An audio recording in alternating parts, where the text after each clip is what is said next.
Hello guys, welcome back to Honkai Star Rail. Today we'll be finishing off the Penacony storyline, finally. It's been so long since I started recording.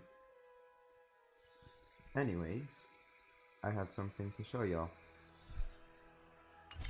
I got Acheron, got Black Spawn, I've had Kafka, and Sparkle. I built this team. Still a little trash, but you know, it's better than my old previous team. But this team should do. Anyways, Merry Christmas. Let's get started. There. Alright. They used the planetary rings to establish the law, forging a code of conduct among the masses. A grand lyre with black and white keys served as an instrument, while symbols of articulation and numerical notation took the form of musical notes. A piano. What The downward flowing river became a melody, and the canon of law dictated the form. Thus, all mortals found their unique place within this symphony. That marked the 5th and 6th days.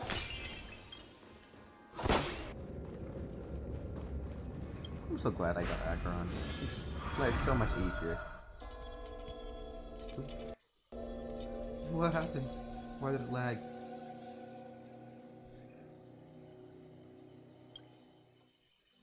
Oh, I get it now. The last scene is all about singing the praises of the Order. And the atmosphere here is completely different from the previous two scenes.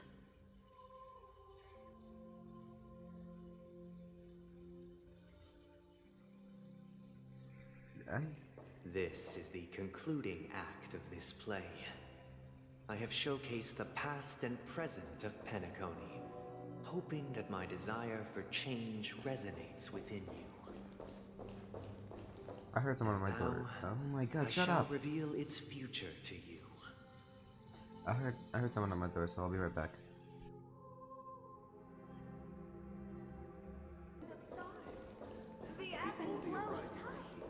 Everything followed its natural course. The search shall continue. Up and do Bring forth the gleamful blade. and Hey, fuck. aren't we supposed to kick off a short story and have a fight here just like we did in the previous acts? Why aren't any of these puppets saying anything? Perhaps we'll need to complete the story ourselves, just like we did before. So, do you think their mind needs tinkering or something? Just hit it.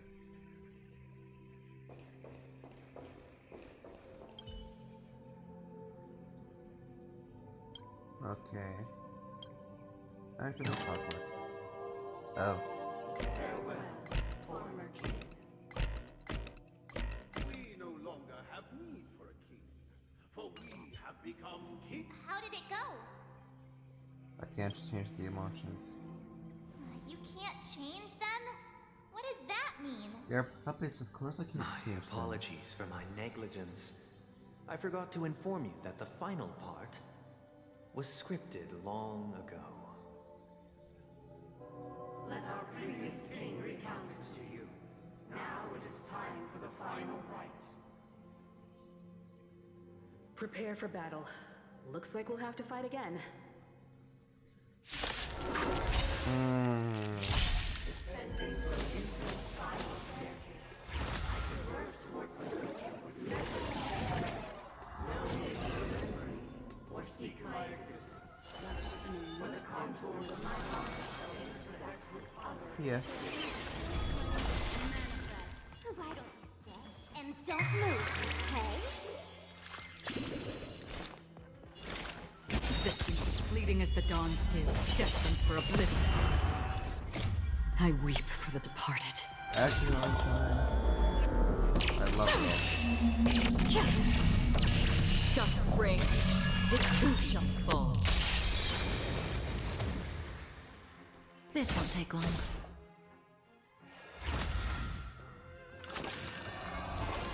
Mind your manners.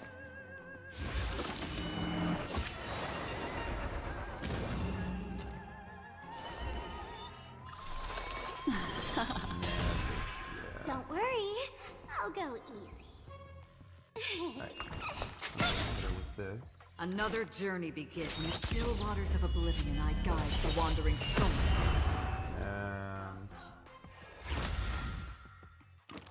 Not bad. Give me this one.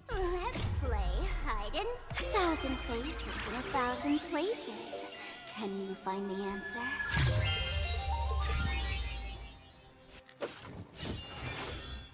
Sparkle was the first character I got since like 2.0.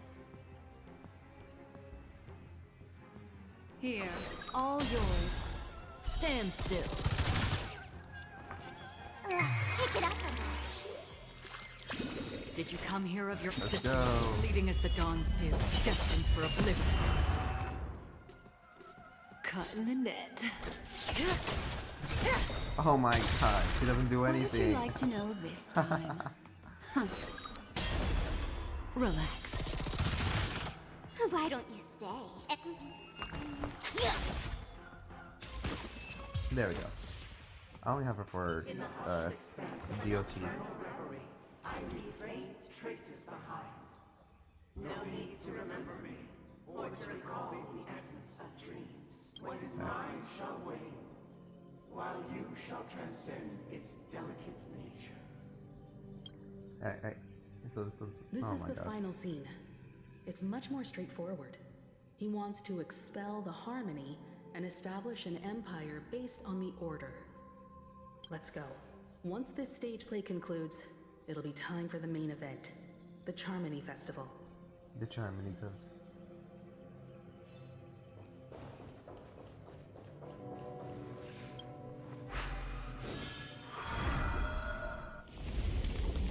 Oh, cutscene. Shut up.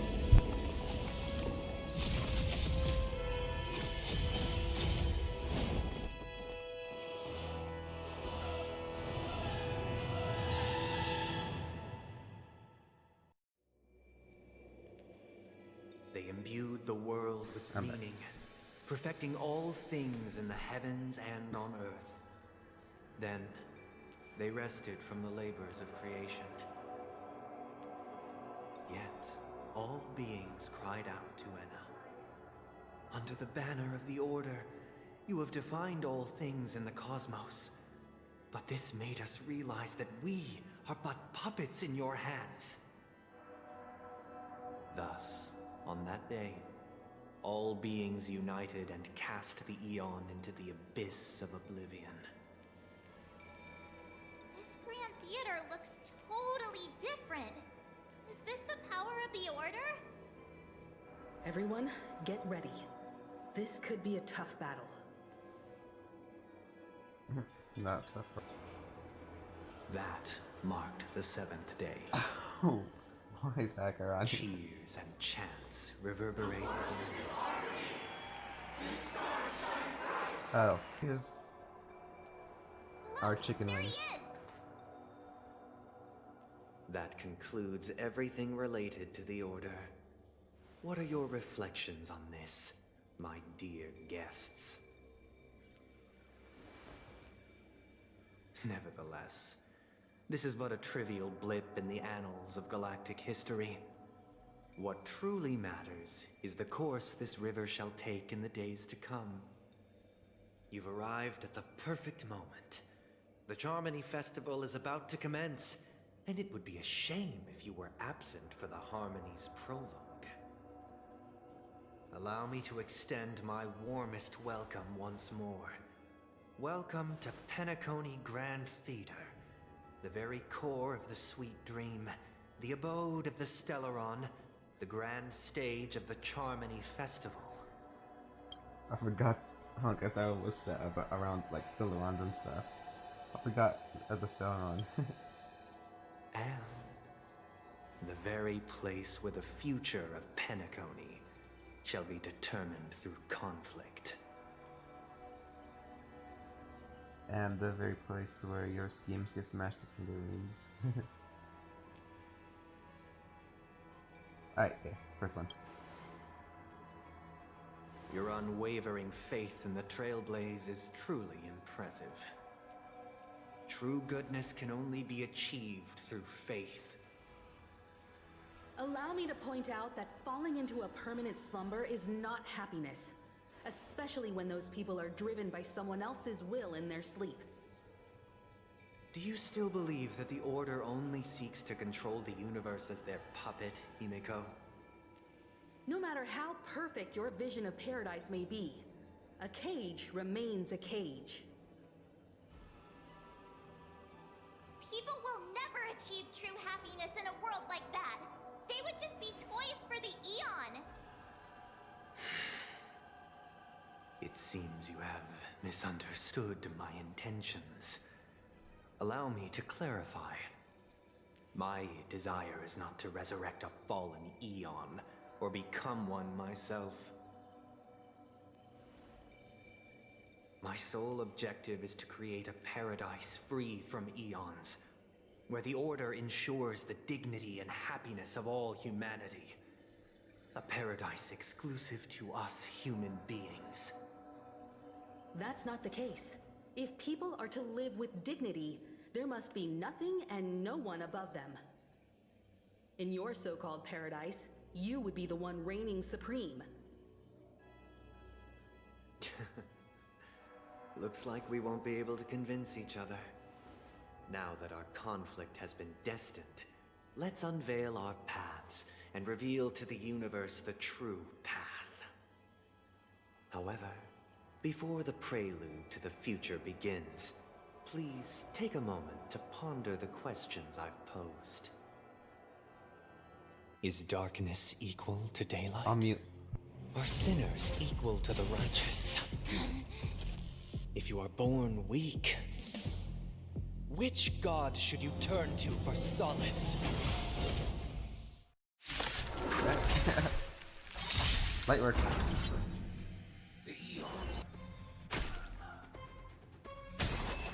Yeah. I already know your decision. I now permit you to gaze into the sun. On these 107,336 stones, the almighty and powerful strings of harmony are at my disposal. Supreme Tuner, harmonious choir, Dominicus!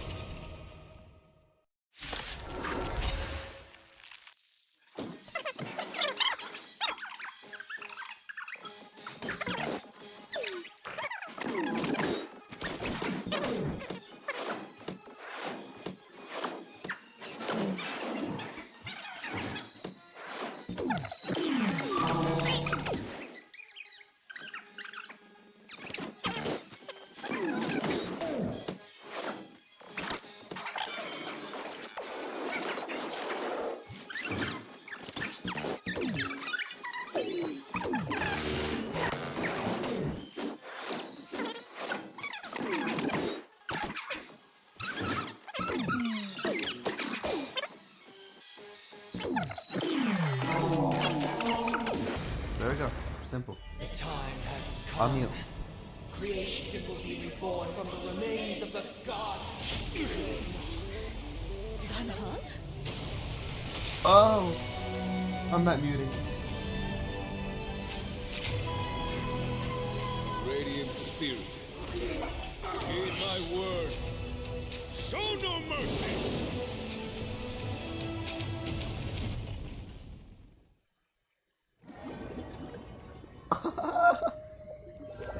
They caught the whole freaking Jianzhu's fleet. Wake up! Hey, wake up! The sun's frying your butt. Are you alright? Can you hear me? Do you remember your name? Didn't I shoot the sun out sky? Kind of. It was General Jing Yuan who helped us shoot it down. In any case, since you remember what happened just now, well, that's put my mind at ease. I'm in the dream or reality. What happened while I was out? It's a long story. Simply put, Don Hum used the Jade Abacus of Allying Oath when we were in the middle of a fierce battle, and summoned the General to help us just in time. And then we return to reality. Look, this is your room. Nice. Everyone else has also returned from the dreamscape. Himeko and the rest are at the lobby discussing matters with the general. And now that you're awake, we should tell the crew that you're all right. Not going to come chat with me, sleepyhead. Huh? That voice. Is that Black Swan? Yeah. She's in here. Hey, we meet again, sleepyhead. What's Miss Black Swan doing here? Nothing, Miss March. I noticed he was awake and wanted to check to see how he was doing. Though the strike from the general was timely, its destruction was also immense. When emanators collide, ordinary people inevitably suffer. But, luckily for them, the dreamscape is my home turf. Thankfully, I managed to get everyone out before the harmonious choir collapsed. Oh, so that's what happened. Thank you, Miss Black Swan. Don't mention it. After all, I wouldn't want to see such precious memories vanish. You're heading to see your friends, aren't you? Would it bother you if I walked with you for a short while? Of course not. But you're not planning on doing something like last time. No. Why would you think that? I've never Yes. harbored any ill intentions. Well, not when you are around, anyway.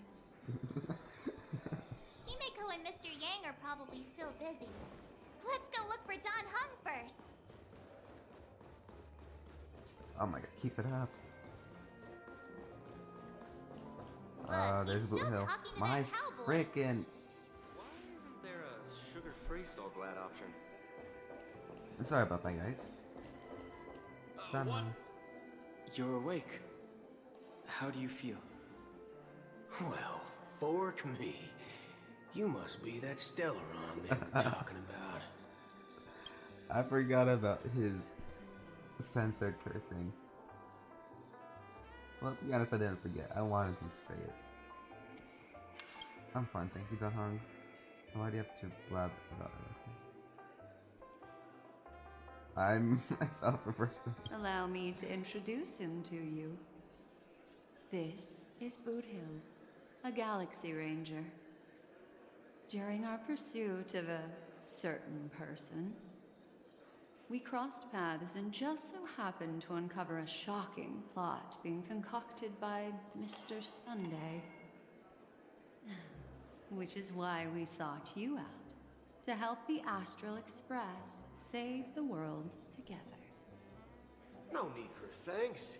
The Galaxy Ranger's principle is correct every injustice one sees.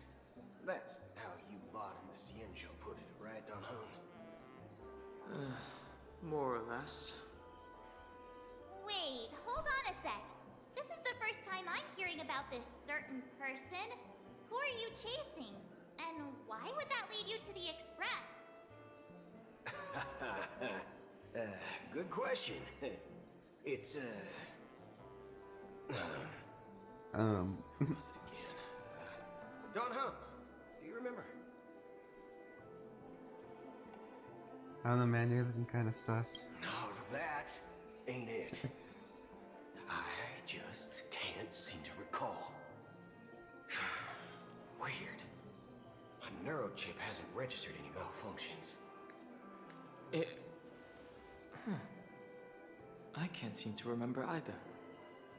What's going on? Heck, forget about it. If it slipped all our minds, reckon that person was just a minor scoundrel. Unimportant. Ain't gonna stop us from piecing together the story anyhow. Yes, when the dust settles, I'll just think of a way to recall it in the memory zone. Everyone, let's hurry up and look for Miss Himeko, shall we? He's now a minor star on Penacony, and the entire hotel's concerned about his well-being. You're right. Let's head to the lobby then. Look, they're with the... That's all right. In these times of conflict for the sake of utmost safety, it is only right that the Alliance steps forward to mediate on behalf of the Astral Express. We must not allow you to take unnecessary risks. Furthermore, despite the IPC's eagerness for success, it prioritizes peace above all. And the family, trapped though it may be, professes a desire for harmony. The Alliance has always won people over with reason. I firmly believe both parties can indeed put aside their differences and come to a peaceful agreement. The General possesses a deep understanding of the greater good. With the Cienjo Alliance mediating, peace for Penacony is within reach. You flatter me. But ultimately, it's been all down to the Express. Without your efforts, this sweet dream paradise would have been claimed by the last remnants of order before there was even a shot at peace. Well, would you look at that? Here comes the big hero. Yeah, that's me. I do what I can. If it isn't the galactic baseballer, a true hero who dares to take action. Are you okay? I heard you couldn't wake up. Are you feeling unwell? Don't worry, Mr. Yang. There is nothing wrong with him. He practically burned through a lifetime's worth of jokes on the way here. What about you, Mr. Yang? I heard that even Miss Robin wasn't spared. And that guy locked you both up. It's a long story. But at least Mr. Sunday took it easy on us. He used an ability called tuning to connect our consciousnesses with his. In other words, he imprisoned us within his consciousness. Thanks to General Jing Yuan's destruction of the Harmonious Choir, we were able to escape. He used that tuning on us too.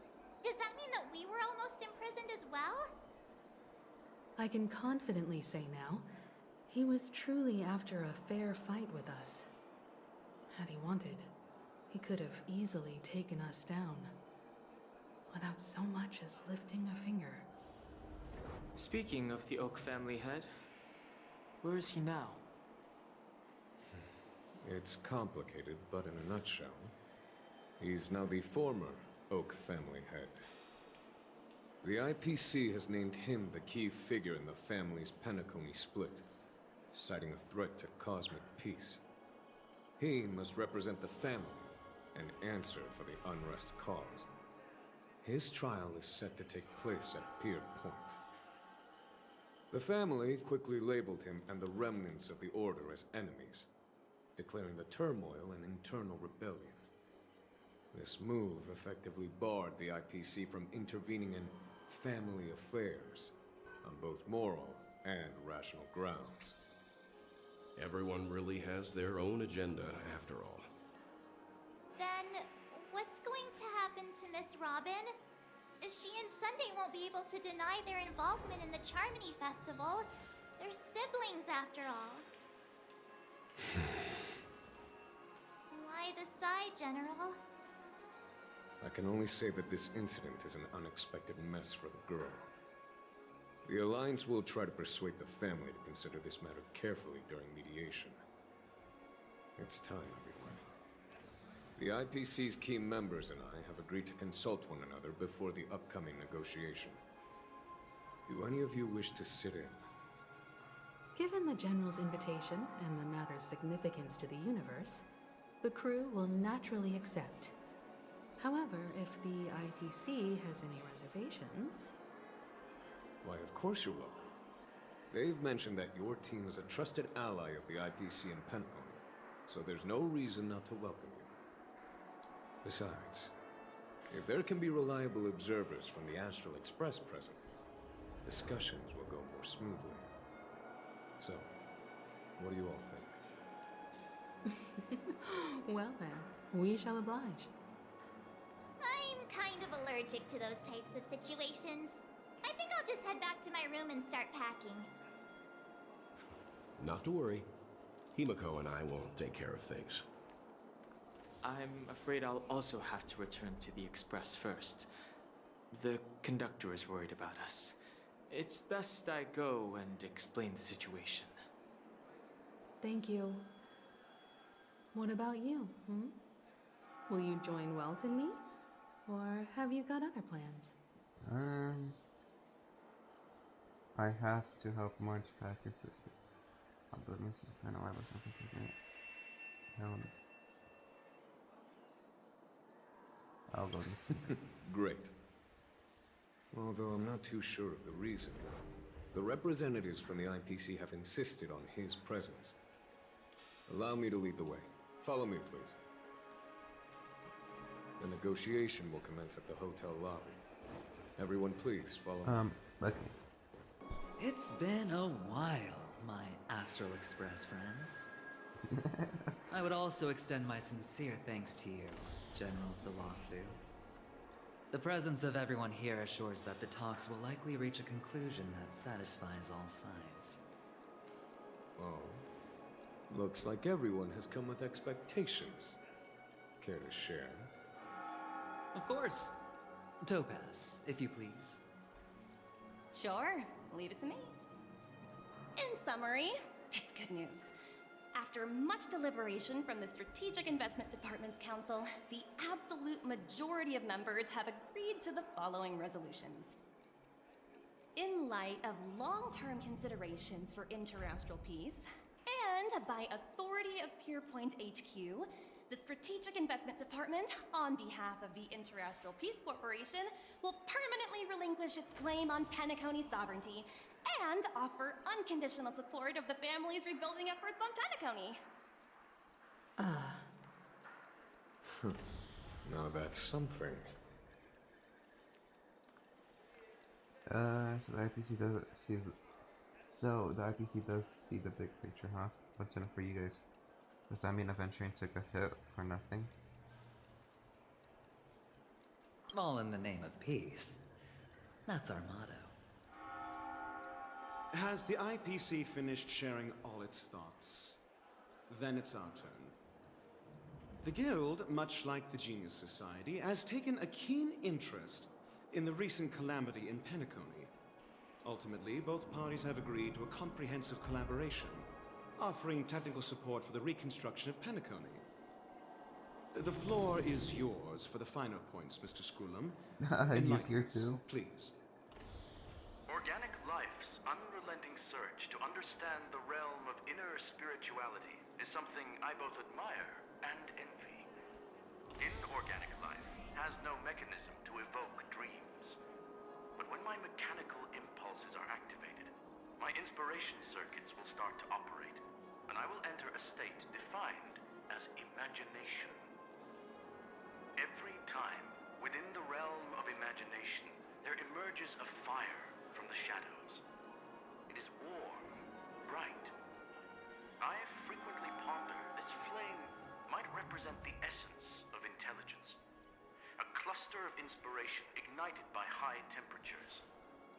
The future direction of the universe may well lie within it. Alas, they are nothing but projections of my thought system to me. Desired, but unattainable. But after learning of Penacony's accomplishments, I have come to realize that the flame is not beyond my grasp.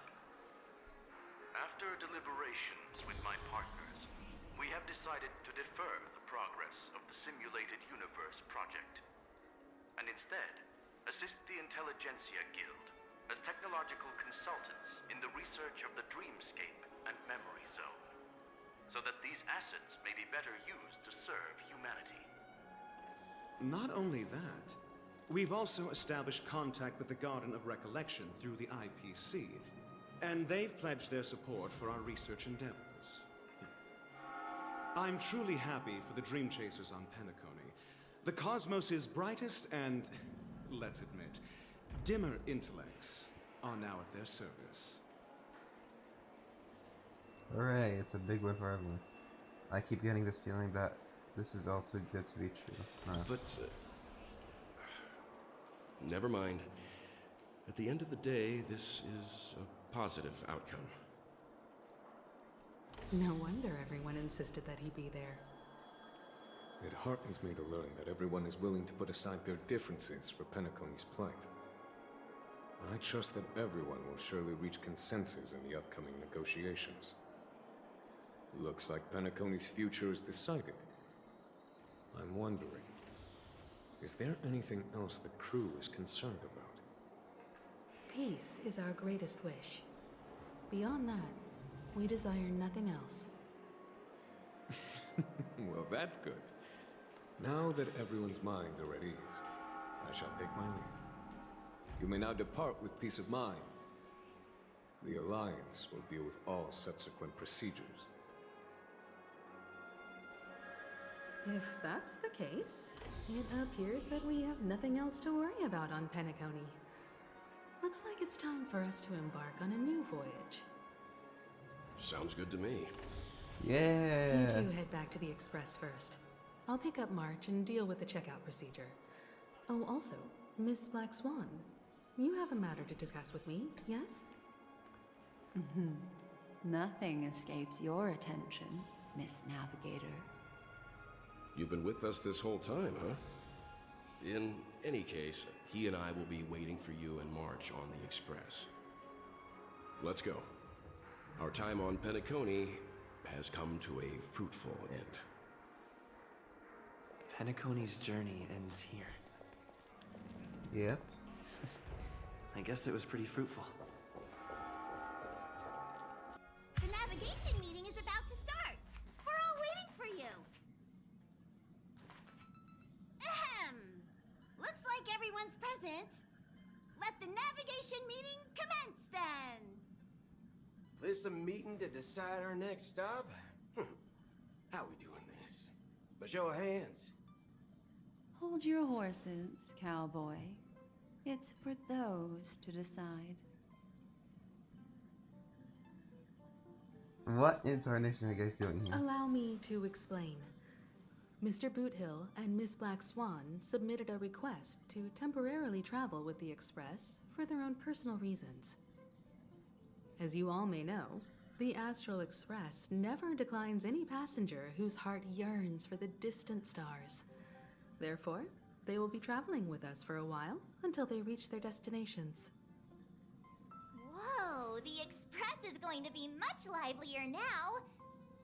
But, Miss Black Swan, you better not use your memo keeper abilities to pull any pranks. Understood, Miss March. I promise you, you'll never see me in your room while you're taking a break. Don't! You're freaking me out.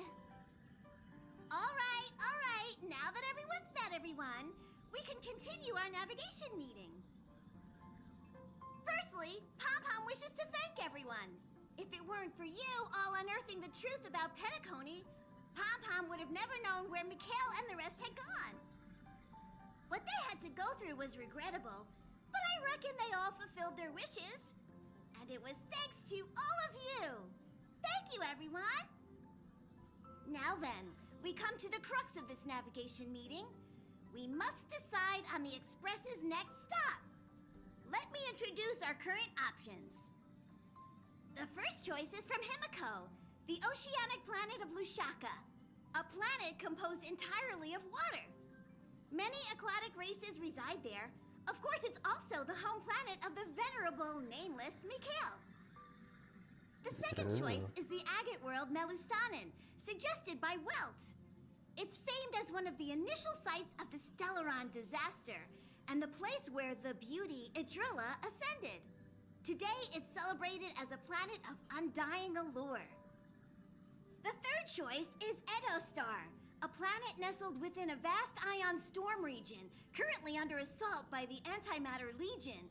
However, the distress signals from there have recently ceased, prompting the IPC's wish for us to check in on the situation.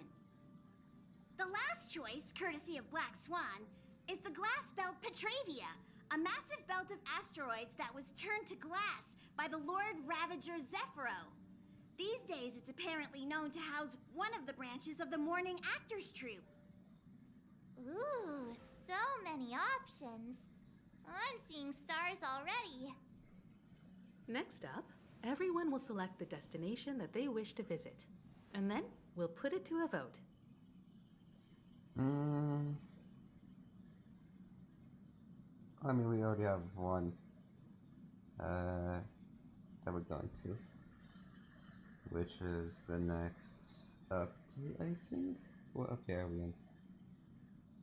I have no idea. But I love fish, but I can't decide between these two.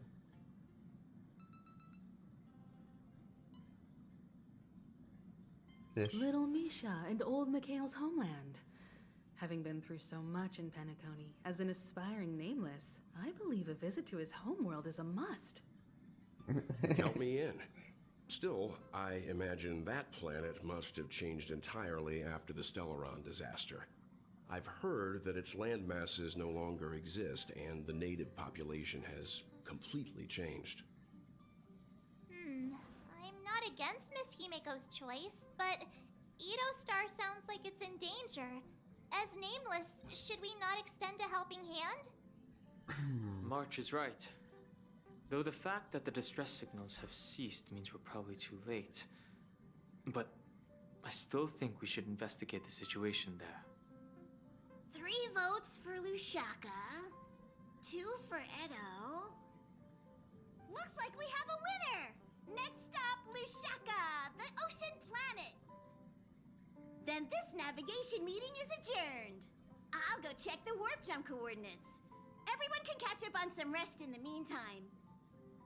When it's time to make the jump, Pom-Pom will make an announcement. There's still some time before the jump. What should I do? Speak to Mars, speak to Don. How about a chat? Over here. Yeah. Well, she seems worried. Please let this trip be uneventful. Please let this trip be uneventful. Please let this trip be uneventful. And please let this trip be uneventful. What's with you and always copying the way I talk? The last couple of trailblazing expeditions have been downright terrifying. It's about time we had some fun, cozy, and cute adventures for a change. Come on, start praying with me. Please let this trip be uneventful. Please let this trip be uneventful. Please let this. Yeah, we get it. It's because, as the main character here, there's always going to be some cool events. Huh. For some reason, I'm suddenly stricken by the feeling that we haven't crossed paths in quite some time.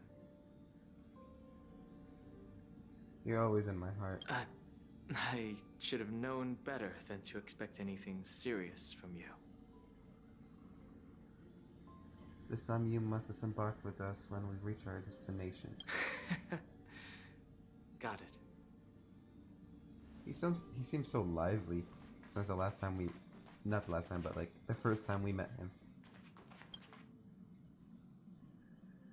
Oh, you're here. Seeing your reflection among the stars in the porthole really does seem somewhat surreal. How about it? This journey of beautiful dreams. Was it to your liking? What a roller coaster ride. It's just so peak. Keep it coming. Oh no. He's brain rotted.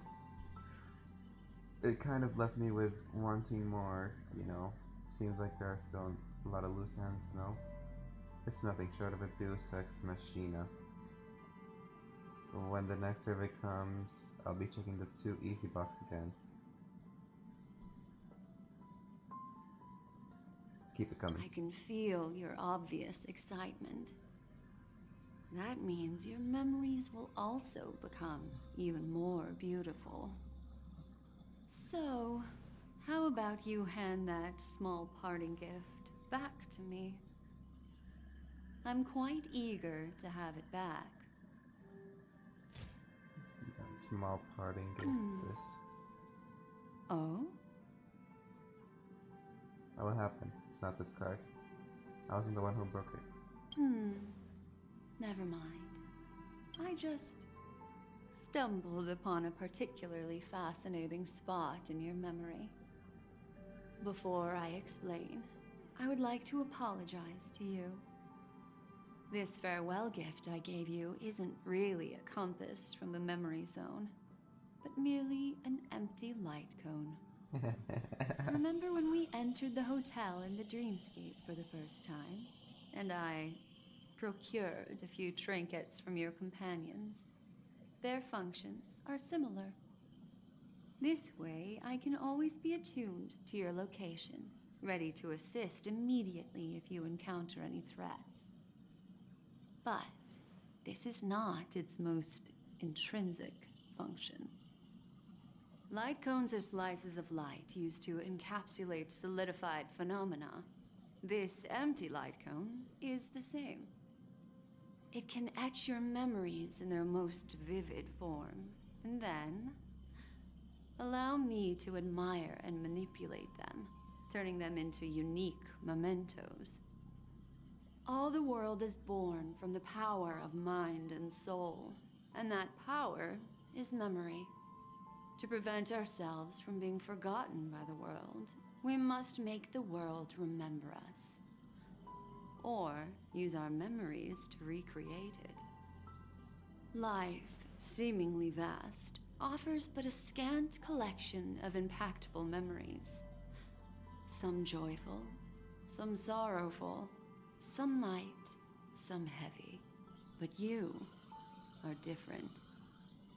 Memory is a reflection of the future. Within that reflection, I see your unparalleled worth. You have the power to craft memories that can captivate the world. Your memory can illuminate the universe's future path.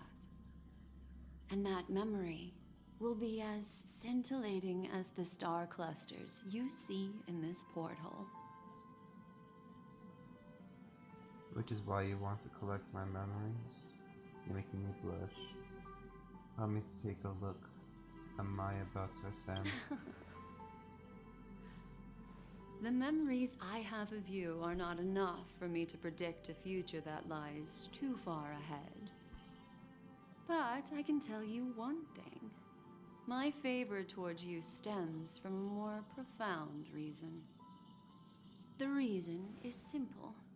In this grandiose and ostentatious dream of the families, only you personally experienced the entire course.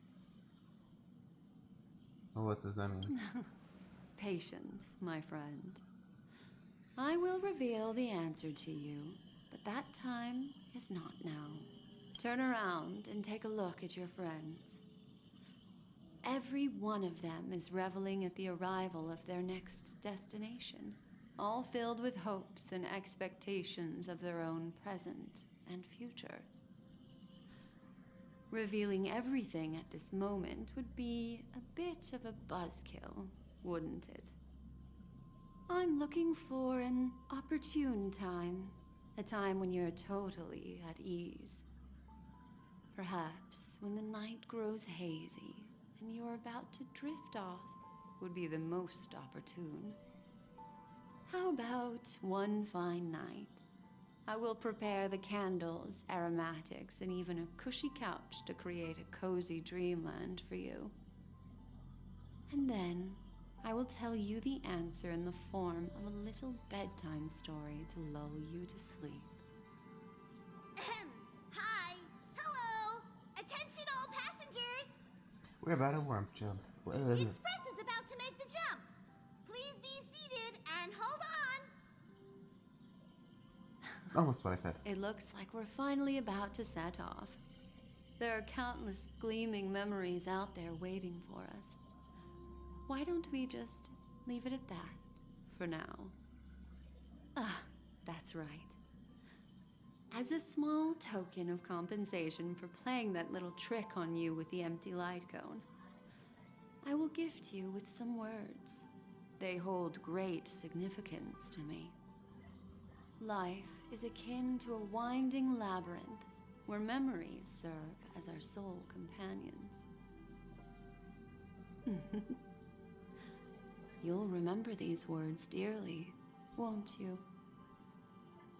In the year 2158 of the Amber Era, the first year of the new epoch, the universe resumed its intended trajectory. The kindling of conspiracy smoldered in Penacony, the land of the dreams. Failing to erupt into a blaze, it instead flickered briefly on Klapoth's anvil, before vanishing in the blink of an eye. The dead, and those fated to die, remain in their eternal slumber, while the living find solace in deep sleep. All clamored in a cacophony of silence, and then went about their own ways. The cosmos emanated a vitality characteristic of a new era, all for the modest price of a brother and sister's mild grief. Babies are born as stars extinguish. The silver rail unfolds. The story of the Astral Express comes to a close, yet it also embarks anew. Time marches forward, heralding the arrival of a new chapter in the history of trailblazing expeditions.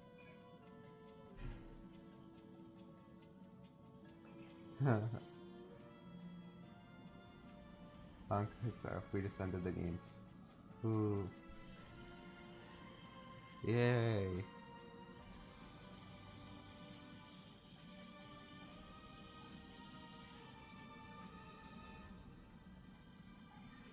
Danhong is Danhong.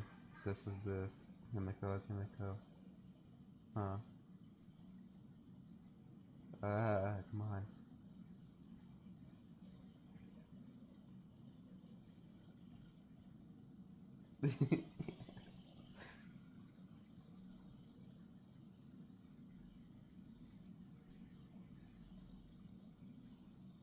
May this journey lead us starward.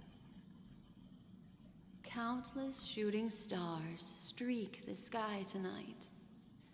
If Genshin you reference? can pick the right one, it will carry your wish to thousands of distant worlds. You're feeling very relaxed now, aren't you? So, then, it's time to tell you a little bedtime story. Yay. Well, let's start Ooh. with a conclusion. The crew was defeated in the battle against Sunday. Everyone in Penacony failed, and no one survived.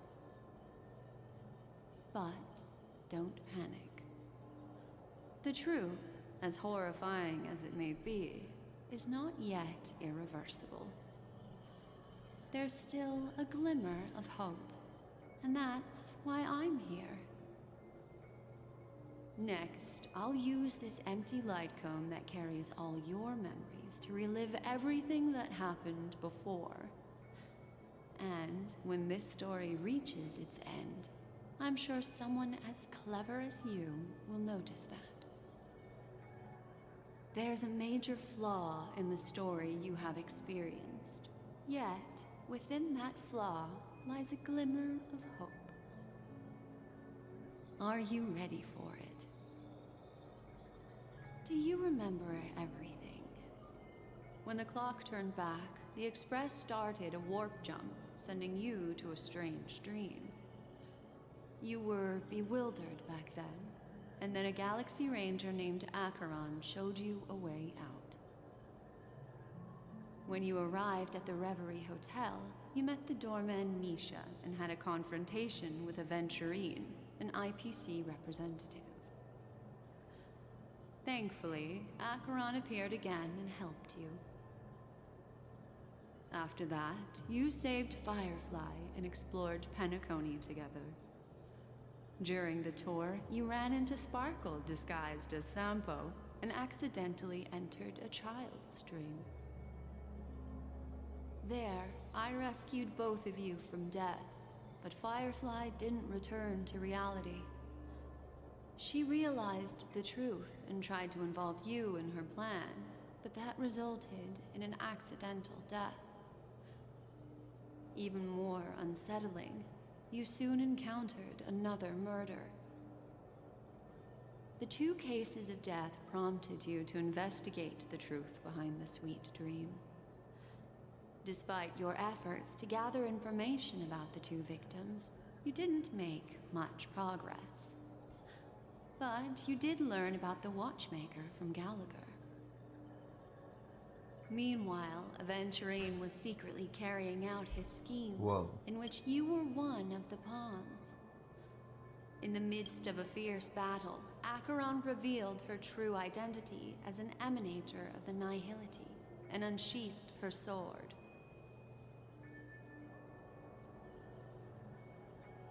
Yeah, okay. That strike foiled Aventurine's plan and opened a passage between the Sweet Dream and the original Memory Zone. Upon your arrival at Dreamflux Reef, you learned the truth that death was actually dormancy, as well as the truth about the dreamscape, the Stellaron, and the bellboy, Misha. You split up with Sunday and Robin, looking for a way to seal the Stellaron. However, it turned out that Sunday and the Dream Master had their own hidden agenda. And you had to engage in an ultimate duel on the stage of the Charmony Festival. Finally, the story reached its conclusion. You emerged victorious, with the Trailblaze triumphing over the Order, and Penacony embracing a bright and peaceful future. This marks the end of the thrilling journey in Penacony. I'm sure you've already noticed something unusual, haven't you? No. The major flaw, which contradicts all the known information, hides in this story.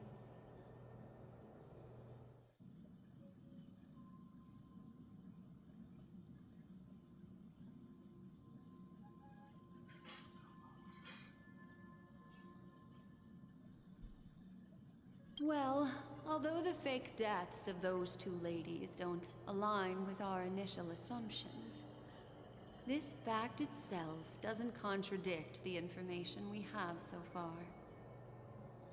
I'll go ahead and eliminate that incorrect answer for you.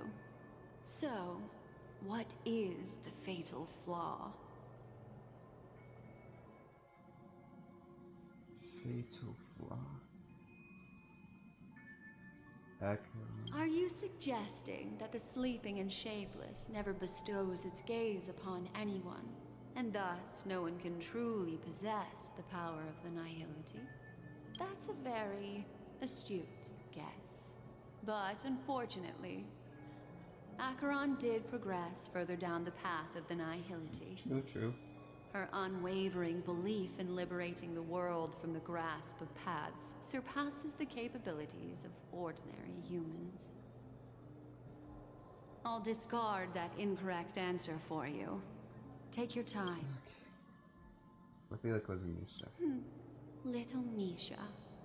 Or should I call him the Watchmaker? Unfortunately, that's not the correct He's only a answer. segment of memory in a dream bubble, but his ambition for the Trailblaze led him to leave the bubble and embark on a grand adventure in Penacony. Well, Misha is a rather special Memory Zone meme, and he was granted power by the Trailblaze.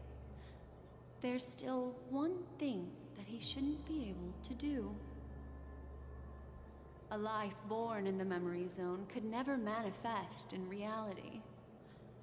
So, why did he appear in the Reverie Hotel in reality? Ooh. The answer is simple. He is the one fatal flaw that contradicts all our known information. This means that you, who wholeheartedly believe in this memory, are still trapped in the dreamscape at this very moment. Wake up, sleepyhead. Break free from this eternal dream and return to the real world. We'll find our answers there. So everything from... The train is about to make the jump. Okay. 5, 4, 3, 2.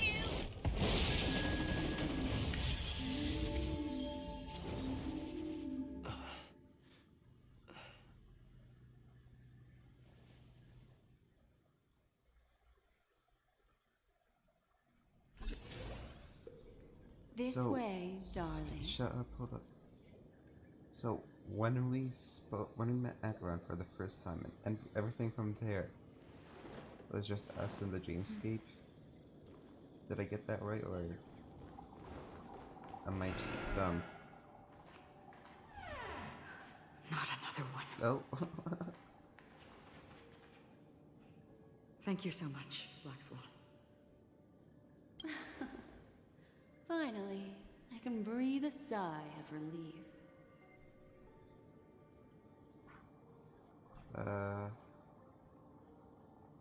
The deja vu is strong with the scene. I understand you must be confused, and we'll do our best to shed light on the situation. However, before that, it's essential to know that this place is the rift between dream and reality. A place reserved only for those who have awakened from Enna's dream. Do you remember Sunday's ambitious plan? He intended to harness the power of the Stellaron, the collective will of over 100,000 Oak family members, and the desires of everyone in Penacony to usurp the harmony and respect. Unfortunately, it didn't stop there. Okay. From the early days of our journey into Asdana, we were already affected by the Stellaron. That strange dreamscape where we met. Maybe it was a sign that your thoughts were beginning to drift away.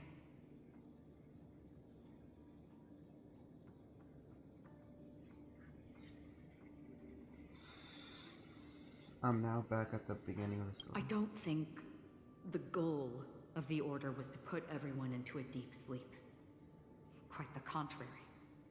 They used the Stellaron to catalyze the leakage of Asdana's memoria into the material world, allowing the dreamscape to blend with reality. And that included a lot of memoria from the Beyond the Skychoir. As time came and went, the dreams eventually became indistinguishable from reality, and reality became an illusion. People think they are awake, but their spirits have long since stepped into the Temple of Order. This is what makes Enna's dream so powerful. In this paradise governed by the Order, everyone indulges in their delightful dreams and lives happily ever after.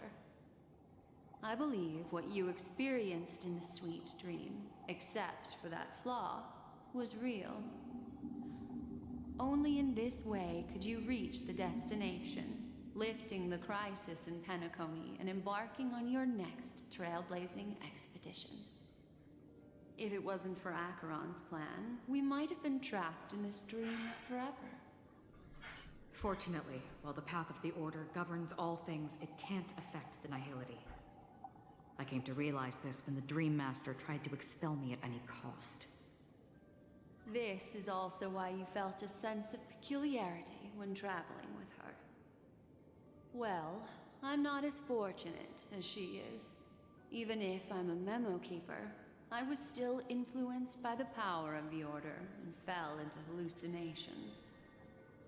However, thanks to your memories, now we still have a chance to turn the tide.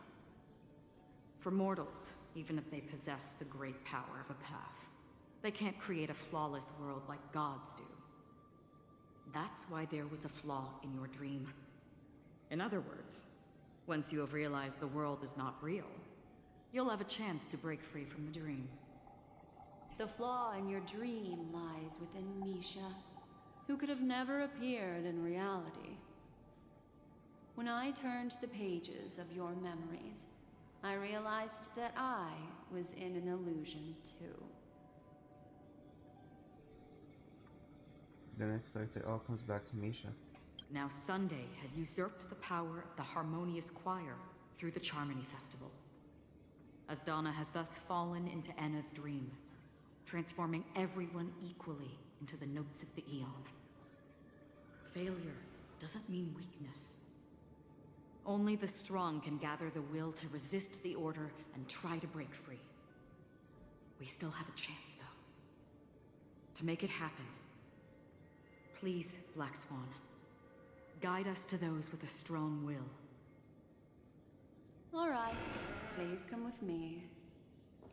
These people are... They're the ones who accept Enna's dream and indulge in their happy illusions. Activate clockwork. Oh.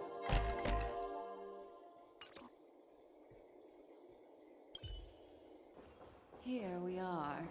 There's Robin. It's Robin.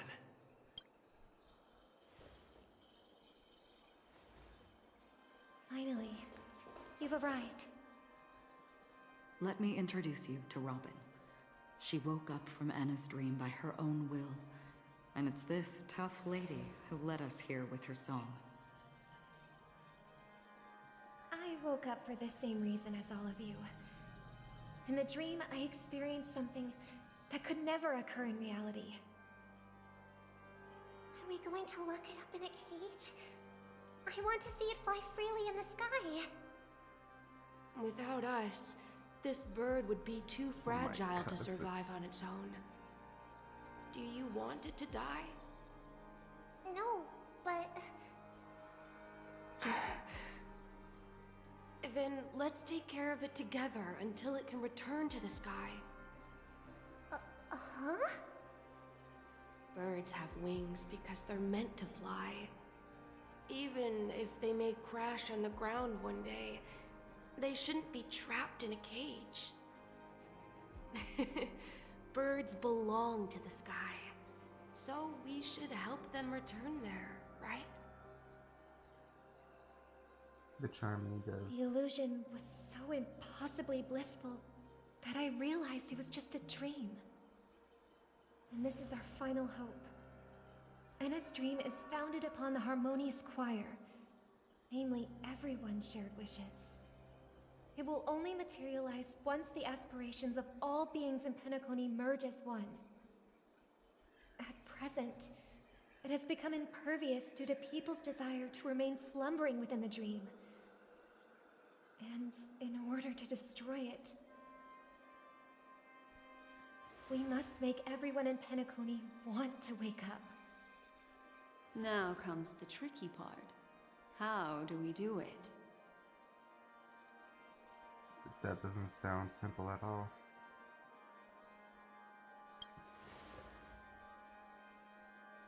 Humans yearning for sweet illusions borders on obsession, leading them to subconsciously resist the harsh reality. Therefore, I carefully selected a moment where he was completely unguarded, guiding him to uncover the truth himself to make him regain his consciousness. However, to wake up everyone in Penacony and get them to share the same determination, that would be nearly impossible. Indeed. I'm afraid it's almost as difficult as resurrecting an Eon. But we can't just stay here and do nothing. They're here? This is a critical moment for the whole universe. Who cares about some dumb number? You woken up too? Well, someone enjoys making a dramatic entrance. Thanks to Black Swan. You're welcome. And thanks to the memo keepers in Penacony too. I believe your partners have also awakened from their dreams. This is the first step of our plan. With the assistance from the Garden of Recollection, those who possess a strong will, like you, will gradually awaken from the dream. These free wills are the discord that will sway Anna's dream. However, awakening a mere handful of individuals is insignificant compared to the vast number of people immersed in the dream. We must find other ways to awaken the free will of millions of people within a short period of time. If breaking through from the inside proves challenging, we can seek assistance from the outside. We've long been aware of a potential solution. Asdana is a galaxy known for its abundant memoria and the remarkable phenomenon known as synesthesia dreamscape. When people first enter this place, they often find themselves and others sharing a collective dream. At this very moment, there is only one dream encompassing the entire Asdana system. So, you mean, if we can attract a large number of outsiders to this system, their free will would intertwine with this dream and shake it to its core? However, those outsiders might also succumb to the dream and become the foundation of the Order instead. The real challenge is, how can we gather a huge number of people as determined as you within a short period of time? Looks like the EmeraldYousif allying oath will be the only solution. No need for that. Keep your once-in-a-lifetime Yo, what the treasure. heck? We don't need to bother the Cienjo Alliance for such a tiny request. You want thousands of people with unwavering free will? That's easy. Just leave it to us Galaxy Rangers. You can gather Galaxy Rangers? Outsiders may see Galaxy Rangers as elusive and disconnected individuals, and actually, they're right. And that's why we have a tacit understanding among us. Do you know what it is, Acheron? It's the relic I returned to you. Exactly.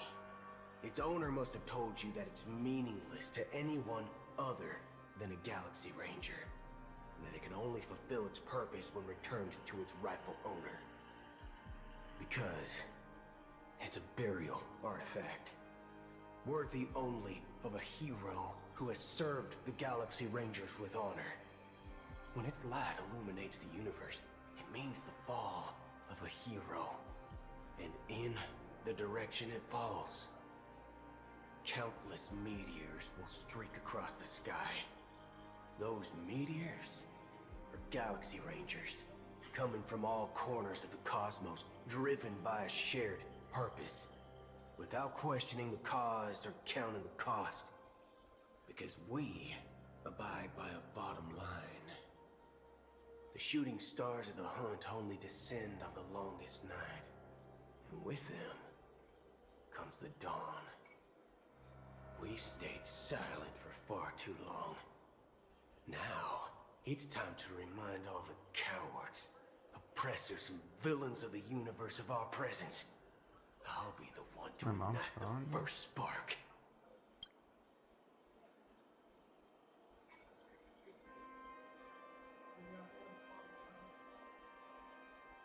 I'll be right back.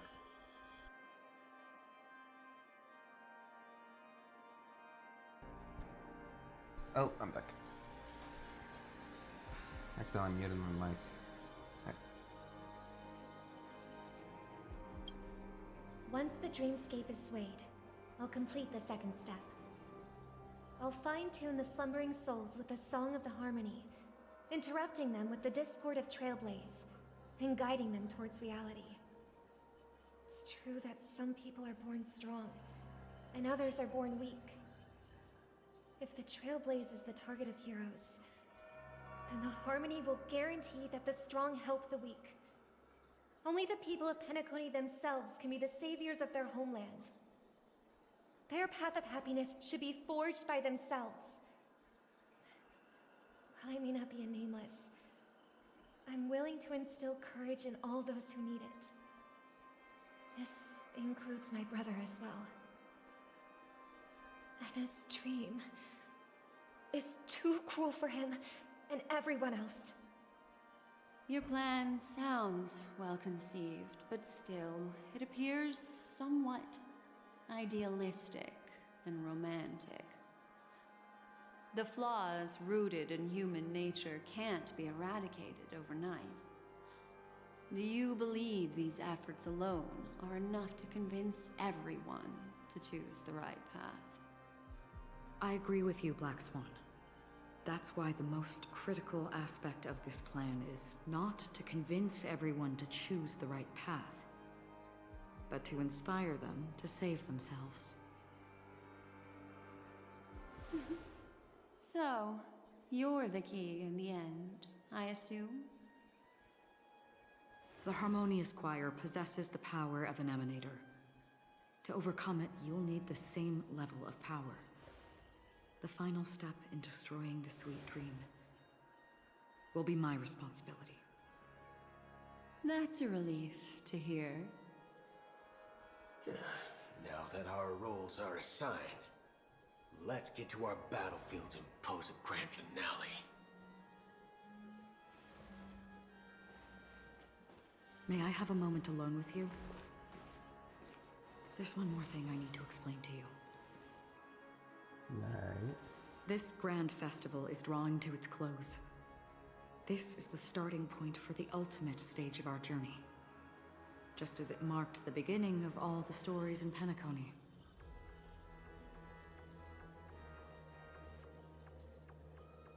Whatever we're facing, I'm prepared. This is where Firefly uncovered this is where Firefly uncovered the truth.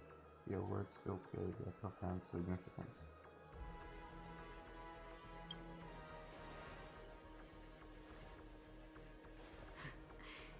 Only by reflecting on our steps can we remember the path we should be walking on, and the companions who have walked alongside us. There's something you should know. We were able to locate you within this boundless dream, and find the key to breaking free from the dream. All because of one person's unwavering dedication. Firefly. She awakened from the dream ahead of others, discovered the Express amidst the stars, and brought us valuable information about the remnants of the Order. She may have been aided by the script, and it came at a cost. As you know, Firefly is a stowaway who entered the dreamscape in a different way from ours. Without the dream pool in the hotel or assistance from the family, she can only awaken from this dream in one way. A real death. We mustn't fail her determination. I'm not implying that we must win this fight no matter what, but our resolve should match that of that courageous lady. Are you ready? Let's embark on the final stage. Very well. Now, please close your eyes.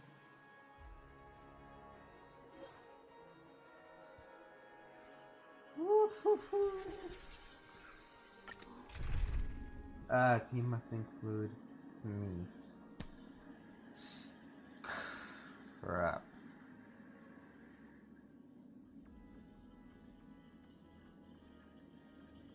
Well,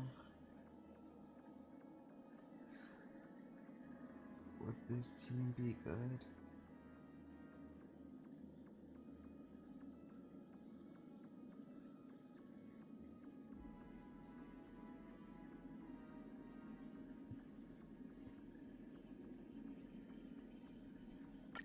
Let's see what we can do. I have a good team for him. How long has this reign been on, If I remember correctly, it has lasted for decades, or even centuries. The unwavering determination of the Hunt followers persists even in death. But thankfully, we've guided those lost souls to their lives beyond. They were heroes in their time. And they won't be reduced to puppets of the Nihility in their death. You see, the shadows on the sea have vanished. Do you remember? He once said that the sky would clear when the regrets of the departed had faded away. But it's still raining. I know. So, why is all this? Why did this rain choose me? Because someone's regrets haven't been fulfilled, perhaps. Mortals who walk the paths are like sailors on a vast ocean, leaving behind a trail that creates countless ripples of possibilities. These ripples last longer than the fleeting lifetimes of humans. And for some, their presence leaves such a strong mark that it's reflected in the waves. Sin-thirsters, the obsessions of the past writers. They emerge from the depths of Ix, seeing themselves as masters of their own destiny, unknowingly repeating the actions of their past lives. They emerge from the nihility and head toward it, leading purposeless lives. However, these hollow phantoms, they have journeyed with me for such a long time.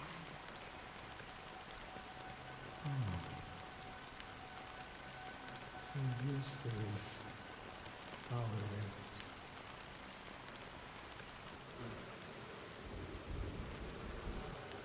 Ooh. Already dead. Yes.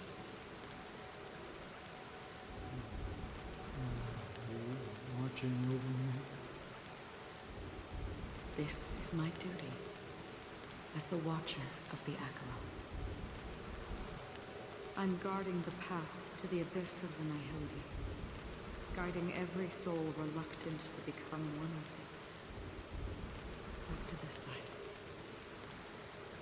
But if this is what the departed ones expected, should you try to change it?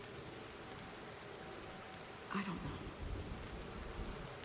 But someone once told me that when the inevitable moment came, he hoped that someone would stand at his grave and place a bouquet of flowers. Even if it doesn't make sense at all. Some tasks have to be done, even if they are pointless. I have experienced that much already. Please extend your hand and then close your eyes. I'll carry your wish with me and fulfill it. Only then will I be able to put an end to the final regret by the Dead Sea. Will I ever see them again? Yes, that is certain. Because it was you who told me about the Express, your two former companions. The expedition cut short by the swarm, your narrow escape from death, and your encounter with the Galaxy Rangers. And Penacony, the hometown to which you could never return. Is that? Yeah. For countless times, I got rejected by the family and had to pass it by. But I knew that my companion or something? was still there. Alone. Mikhail, are you still there? Take my hand and come with me. We will leave this place. You'll embark on a long, long journey, shrouded in darkness.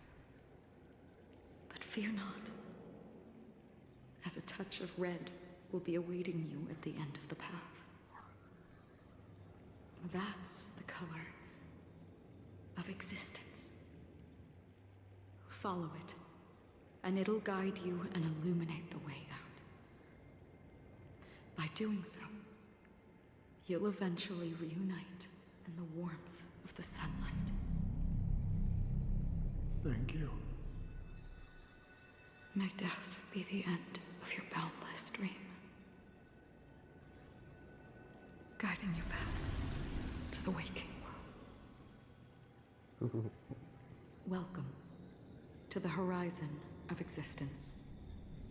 This place is one of the thousands of manifestations belonging to the sleeping and shapeless.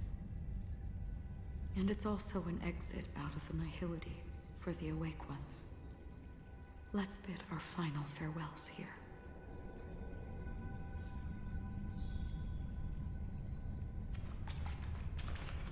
No.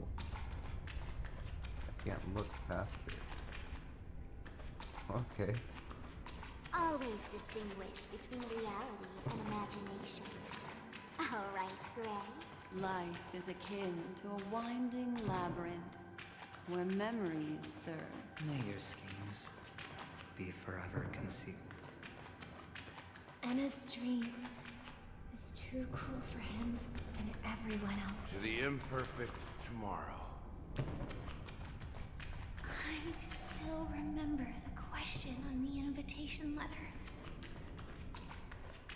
Why does life slumber?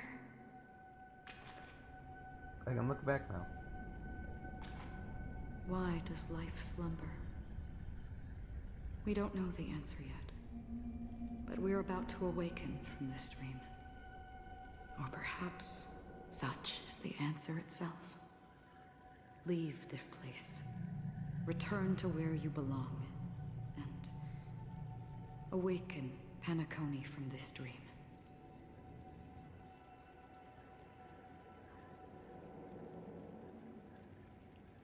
Will I get to witness your hidden power? As I said, our plan is not about convincing everyone to choose the right path, but about inspiring them to save themselves. So, when will people actively save themselves? The answer is when they are in desperate situations. Like a drowning individual in the deep sea. When one's body and mind bear immense pressure, agony, confusion, and despair will follow. I firmly believe that. The fragility of humankind often freezes them in their tracks. But in truly desperate situations, they will strive to save themselves. And now, Penacony has enough heroes to lead them forward. It's through this inherent, self-centered instinct that people exert their utmost effort, even when they know their struggle is fruitless. As absurd as it may seem, it's their resistance. As for now, it is time to guide them, not as a savior, but as a nameless among those mortals. In this way, you will reunite in the warmth of the sunlight. The rain is intensifying. Before we part ways, please allow me to ask a few final questions. So far, you have forged unbreakable bonds with numerous individuals and entities in the Sweet Dream. Might I ask if you fear severing these bonds with your own hands? No, I feel no fear.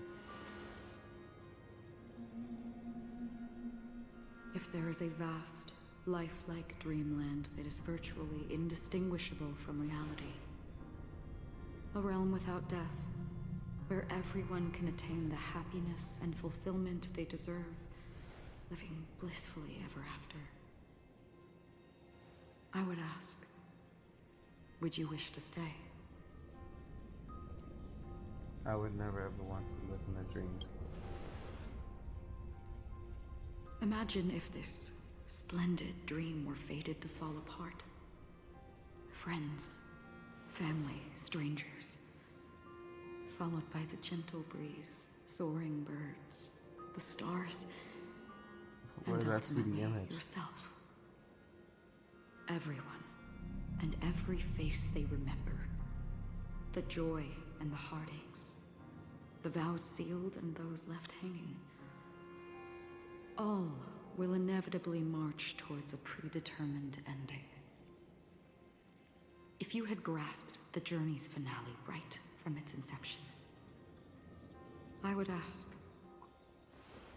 would you still embark on this journey? I would blaze a trail without hesitation. I'm glad. The answer itself doesn't matter. What matters is that you've made a decision. Listen, touch, and ponder. And therein lies the sensation. Cherish it, because that's what makes us exist. Such is the only answer humans can offer when facing the nihility. If the nihility represents the primal fear of life, rendering any lofty convictions insignificant under their imposing shadow, then behind this shadow, there must exist the most fervent source of light in the world.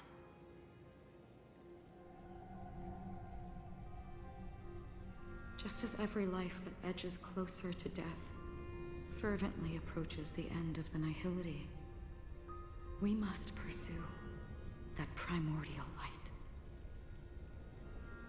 Now come to think that you exist in the nihility, and you watch over others to depart it. Such a task is absurd and meaningless. Nevertheless, someone had to do it. As for the meaning you mentioned, even if it's a meaningless task, I've come this far, haven't I? Even if the future you forge may not even belong to you. It may not belong to me, but it definitely belongs to someone. What hardships you must have experienced.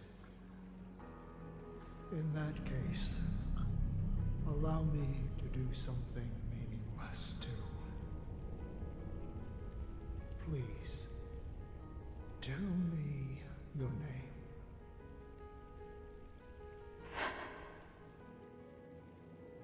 Perhaps my existence will vanish in the next moment, and nobody will remember this conversation or your answer. But I believe that your name should be remembered.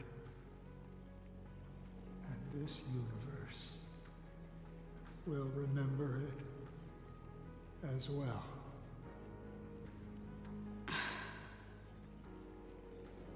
For me, some things are difficult to recall. Yet there are others that I find challenging to forget. Such is memory, a creation of the past that blossoms into significance in the distant future. I remember that marks the start of my journey. The origin of the vibrant red hue in my life, and the most fervent element amidst every tempest. That's my name. Raiden Bozen Mori May.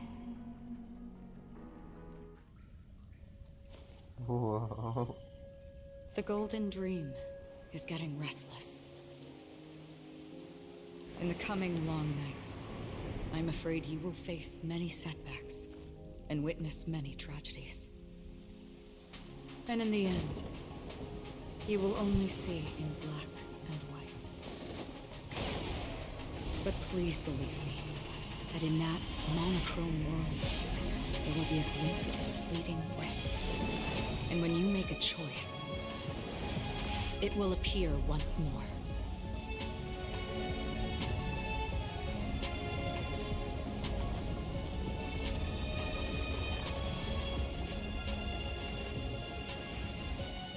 This is sick.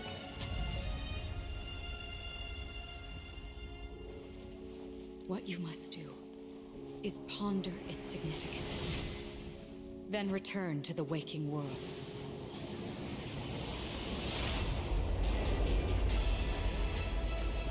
That's where we all find our answers.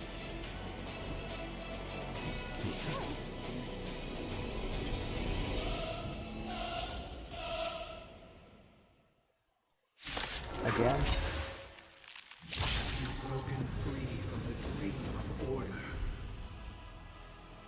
We've done enough sleeping already. Let's show them a wake-up call.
Please don't do anything else.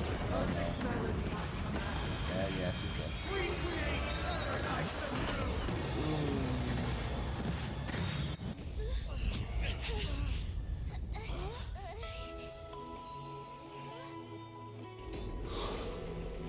Music. Robin, let's go. There seems to be another kind of sound coming into the Order's symphony.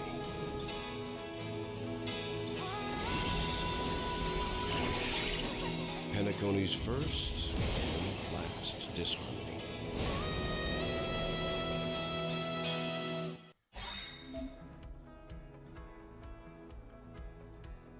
Those imprisoned in their dreams are awakening for freedom.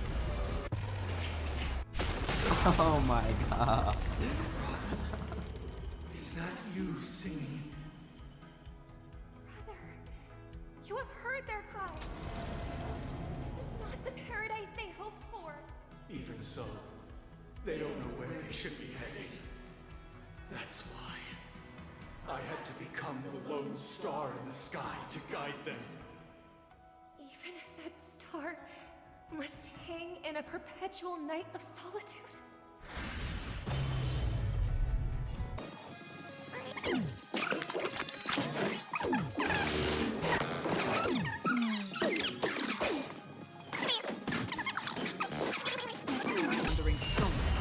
If we had never experienced solitude, how could we have embarked on different paths? Now, our final talk has concluded. All the work of creation has been completed. The inevitable day has arrived. The embryo of philosophy will reshape for us all of reality. If your paradise can save more people, sever my path with your hands. Insolent.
life slumber.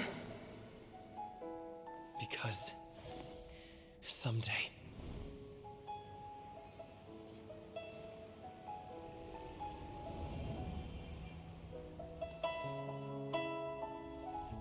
we will wake from our dreams.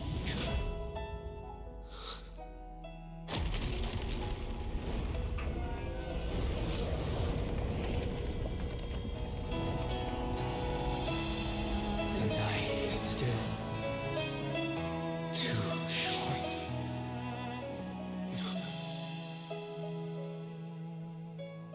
Brother, the dream is over.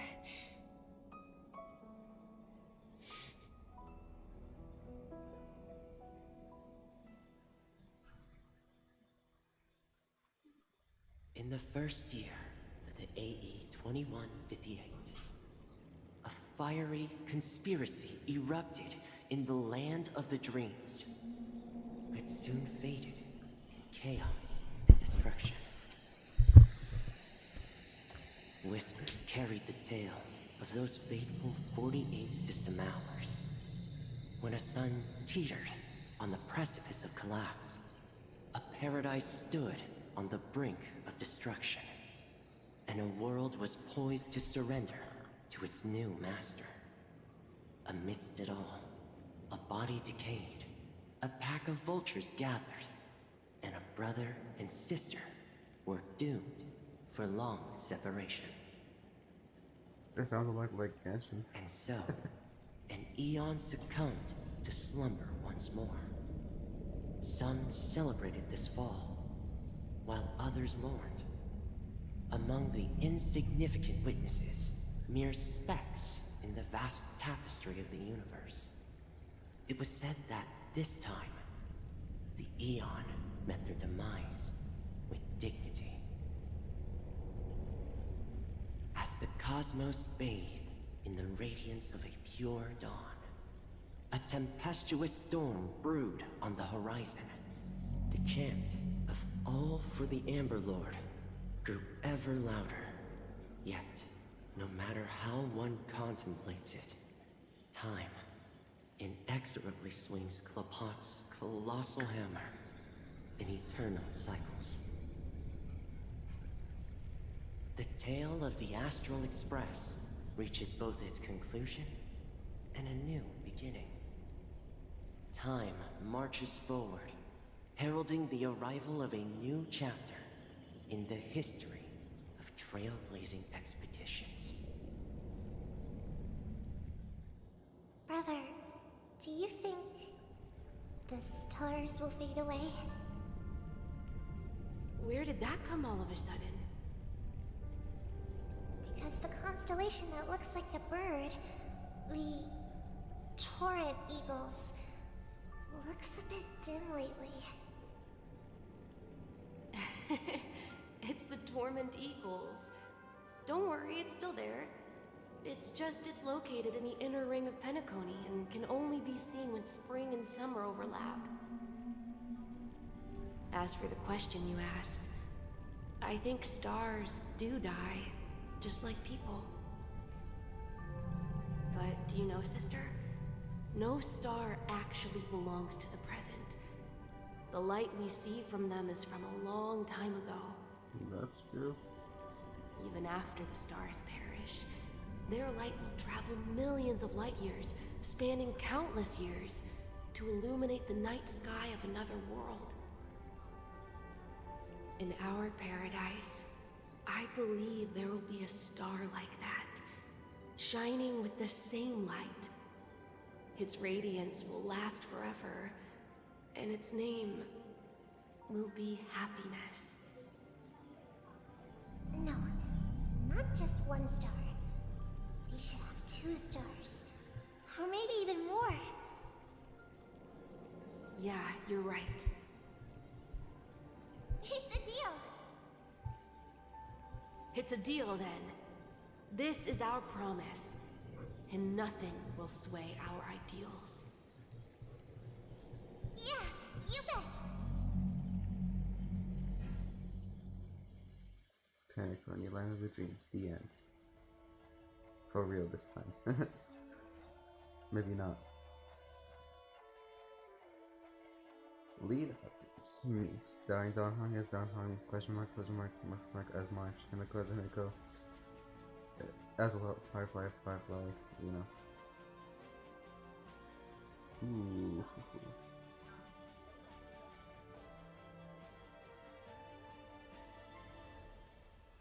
Okay.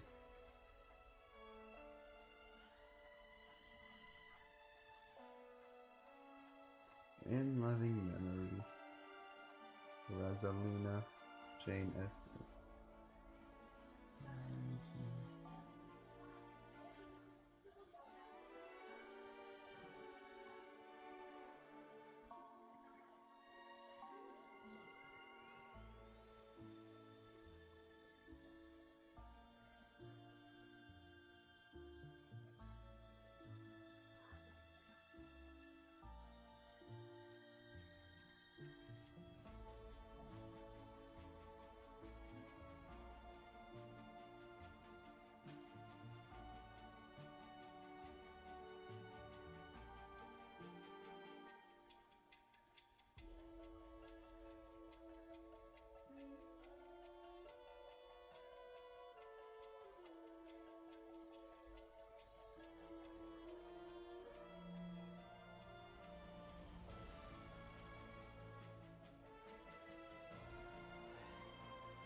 Yay. This is like the only, what's it called? The credits I will actually ever read. May this journey lead us forward.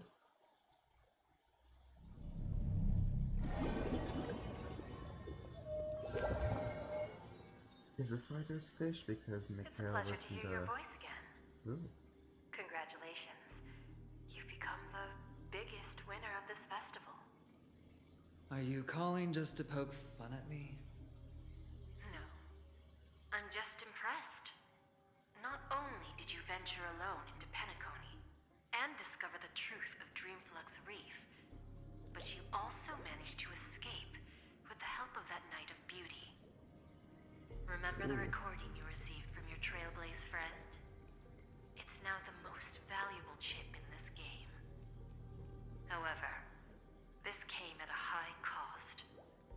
Losing a cornerstone is a hefty price to pay. Diamond just called a meeting to discuss what to do with you. Just as I expected. So is Diamond planning to demote me, or kick me out of the 10 Stonehearts? Why don't you take a wild guess? Well, alright. Then I'll guess. He's going to promote me to P46. Alright. What will you wager? Are we talking about an actual bet here? I don't want to wager anything just so that you can swindle it all in the end. But if it's just a friendly bet, I'll put on the line what I did when we first met. I'll bet my life, ma'am. Interesting.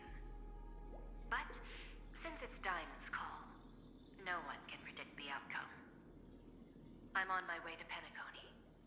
Once everyone is settled, we'll return to Pier Point for the final showdown.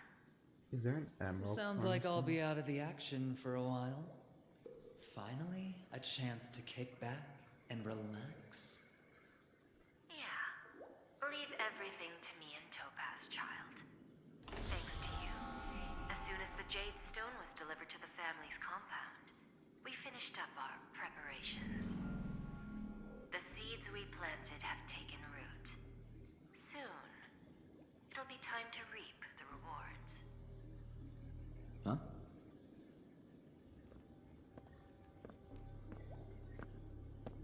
Let's wrap it up for now. Looks like I've got a visitor here.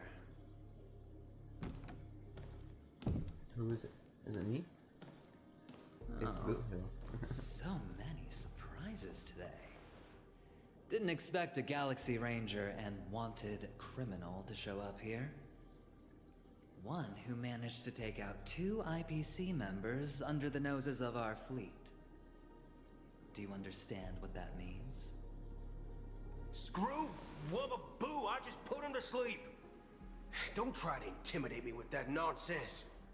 Besides, I've taken down more IPC lackeys than the residual value you squeezed. Screw And Wubba I don't Boo. mind adding a few more zeros to my wanted poster. I have a question for you. Be honest now, or I won't think twice about putting a bullet in your fudging head.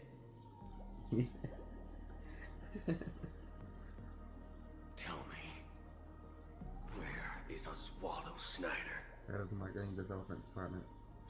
Wake up! Wake up! Hey, wake up! The sun's frying your butt. Oh. Are you okay? Can you hear me? I didn't hear a peep from your room, and it really freaked me out.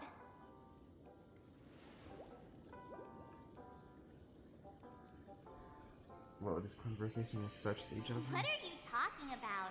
Are you still half asleep or something? The Order's dream is over.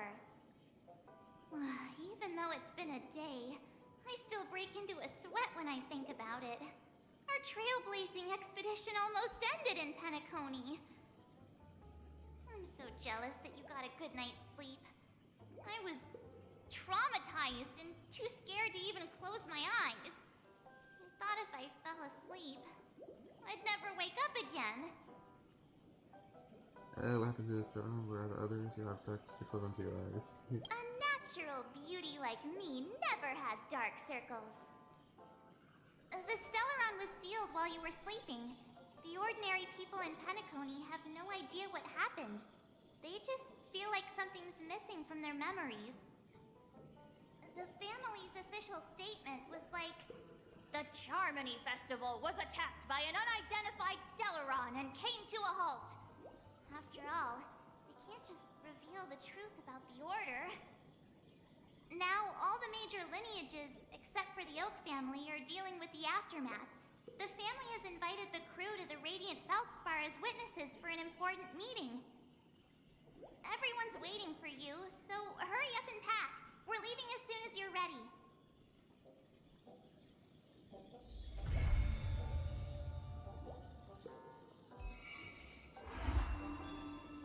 Very well, Penacony. After all this craziness, nothing is better than staying safe in reality. What is the Radiant Feldspar? It's a massive airship, and it's awesome. I heard it's never shown to the public. Only VIP guests of the family get to board it and enjoy the breathtaking views of Penacony. The Iris family sent us a bunch of souvenirs. Fruit baskets, plus this fancy button model. After you're back on your feet, you can enjoy them all. We are pretty much celebrities on the planet of festivities now, aren't we? Tell me more about the current state of Penacony. The Stellaron was sealed while you were sleeping. The ordinary people in Penacony have no idea what happened. They just feel like something's missing from their memories. I just got a sense of deja vu. The family's official statement was like, "The Charmony Festival was attacked by an unidentified Stellaron and came to a halt." After all, they can't just reveal the truth about the Order. That sounded so much like Paimon there again. Now, all the major lineages, except for the Oak family, are dealing with the aftermath. The family has invited the crew to the Radiant Feldspar as witnesses for an important meeting. What happened to you in Anna's dream? Why the sudden interest in that? Well, I was dragged into the sweet dream. I felt a cold tentacle diving into my memories. But something else was there. So the tentacle suddenly disappeared. And then I dreamed about stuffing my face with delicious food and going on a shopping spree. Sunday didn't seriously believe that was the life I wanted, right? Breaking free from that cheesy illusion was just a piece of cake. Let's go meet up with others. Yeah, let's go. We've got some time before we board the ship, so let's catch up with everyone at Dream Jolt Hostelry. Dream Jolt Hostelry. What if I'm still in a dream? I have to reenact this whole thing again. Firefly! How extravagant. Just like Epsilon. How was it? Did it live up to your dreamscape expectations? You already asked that when we first got here. Yeah, and you said no back then. But after all this madness, I'd say you've grown fond of it. But just a heads up, you're still on the Bloodhound family's wanted list, so keep a low profile. And this time, it's Firefly in the picture, not Sam. That's gotta be a whole new experience for you, right? Indeed. In Kafka's words, that's also a missing part of my life. Still, it'd be quite inconvenient if I can't move freely. Could you help me out, Silverwolf? I knew you'd say that. Don't worry. I've hacked all the systems and left no trace. Don't do anything that may draw attention, and don't talk with guards. They might recognize you. Keep these 2 points in mind, and you can go wherever you want, unbothered. Thank you. No problem, Miss Samuel. I love this fake name. Samuel. Now that we're done here in Penacony, what will you do in your free time? I hear the Genius Society is here. How about we go stir up some excitement? Well, you know my script isn't over yet. I didn't bring you back to hear an answer like that. Don't worry. The script says that I'll experience 3 deaths, but also receive an unforgettable reward on the planet of festivities. How will I know if I don't try? All possibilities exist until the outcome actually happens, right? You may not realize it, but you have a bad habit. Whenever you seem to be asking a question, you've already made up your mind, and no words will dissuade you. Anyway, Kafka asked me to pass on this message. If you see anything fabulous in Penacony, get one for me too. Just swipe my card, you know the pin. She didn't specify anything, but I guess she means a dress, coat, sunglasses, or something else. You know better about fashion than I do. Sure, I'll keep an eye out. There's tons of options at OT Mall. Do you think she'll like trinkets, like hair accessories or brooches? Those sound more like something for young girls. Maybe you should keep them for yourself. Oh, by the way, Blade wanted you to be more careful. He didn't explicitly say it, but I think he was trying to say something like, temptation will show up again in Penacony. He's always so subtle with his words. Got it. He was just worried about me. Relax, Silverwolf. You know me. I won't do anything crazy. I just want to wander around and see more of the world for myself. I want to buy some oatcake rolls. I've had a cake roll every day since I arrived in Penacony, from the first day to the last. But today, I'll buy 2 and give you 1.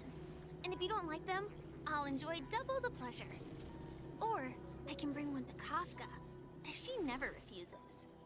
Or maybe I'll give it to Blade. He'll appreciate it. That's not written in the script, right? But as you see, I have added new footnotes to my destiny. What is happening outside my room? Welcome, Director Topaz.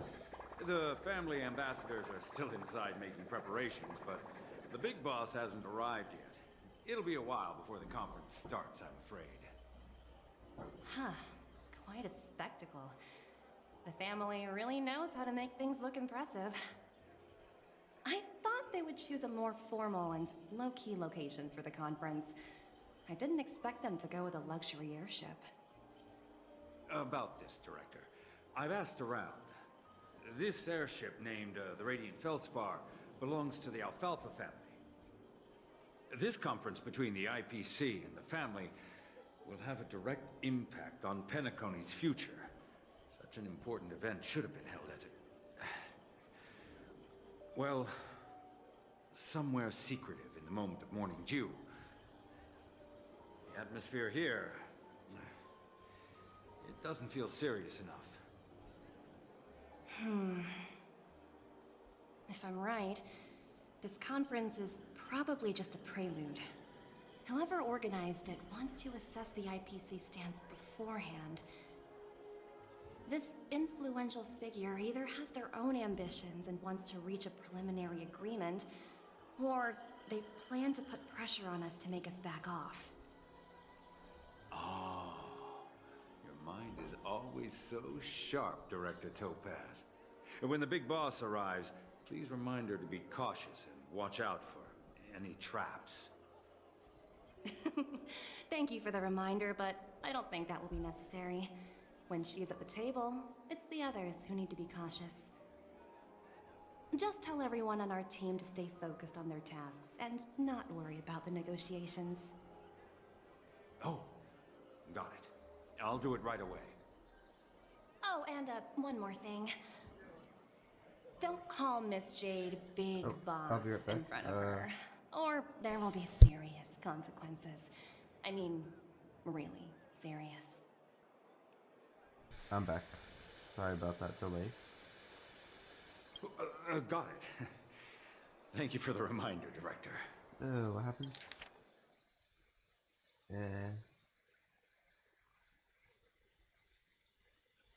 Okay. None of the important figures have arrived yet. Looks like the conference won't be starting for a while.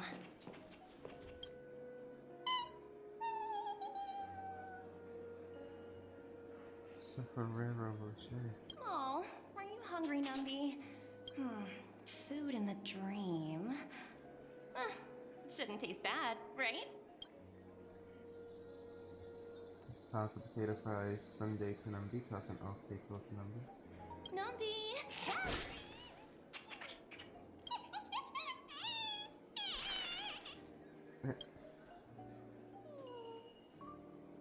Ooh, oops, not to your liking, huh? Sorry. I'll treat you to a nice meal once we get back to reality. So many buttons. How many centuries would it take to press them all? Huh. Didn't That expect him those pooches speaking? to actually recycle them all.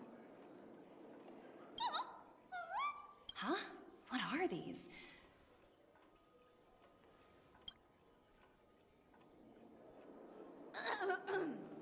For your safety, please stay away from those objects. For my safety? Are these buttons something dangerous? Yeah. Not exactly. Lately, there's been a prankster in the Sweet Dream who's been handing out strange button devices to anyone he meets.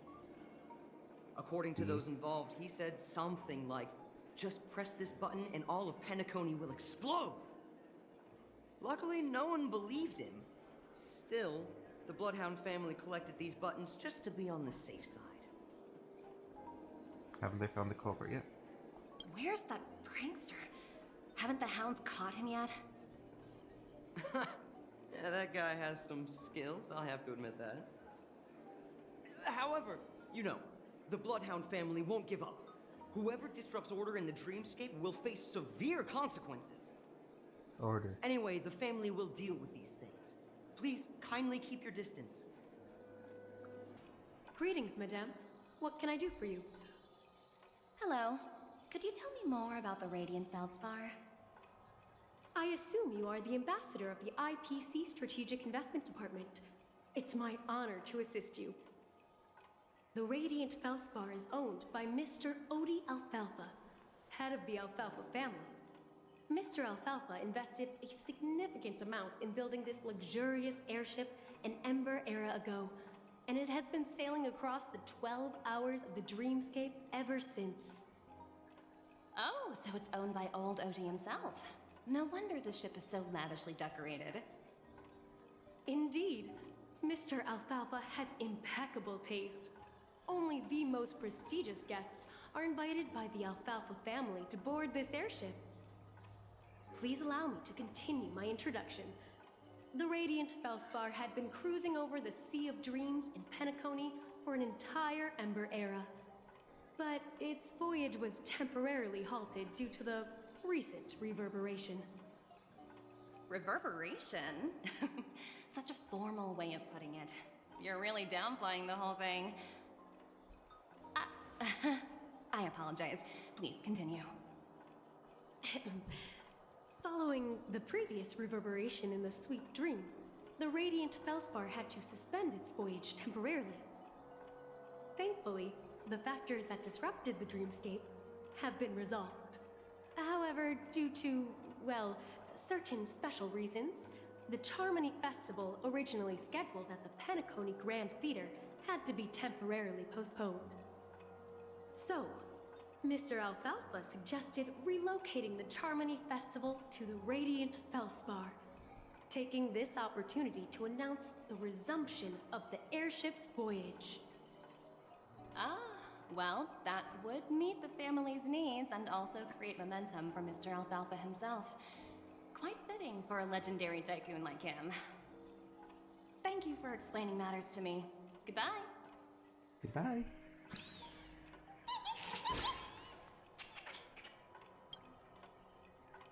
Hello? Bill? The Talent Motivation Department?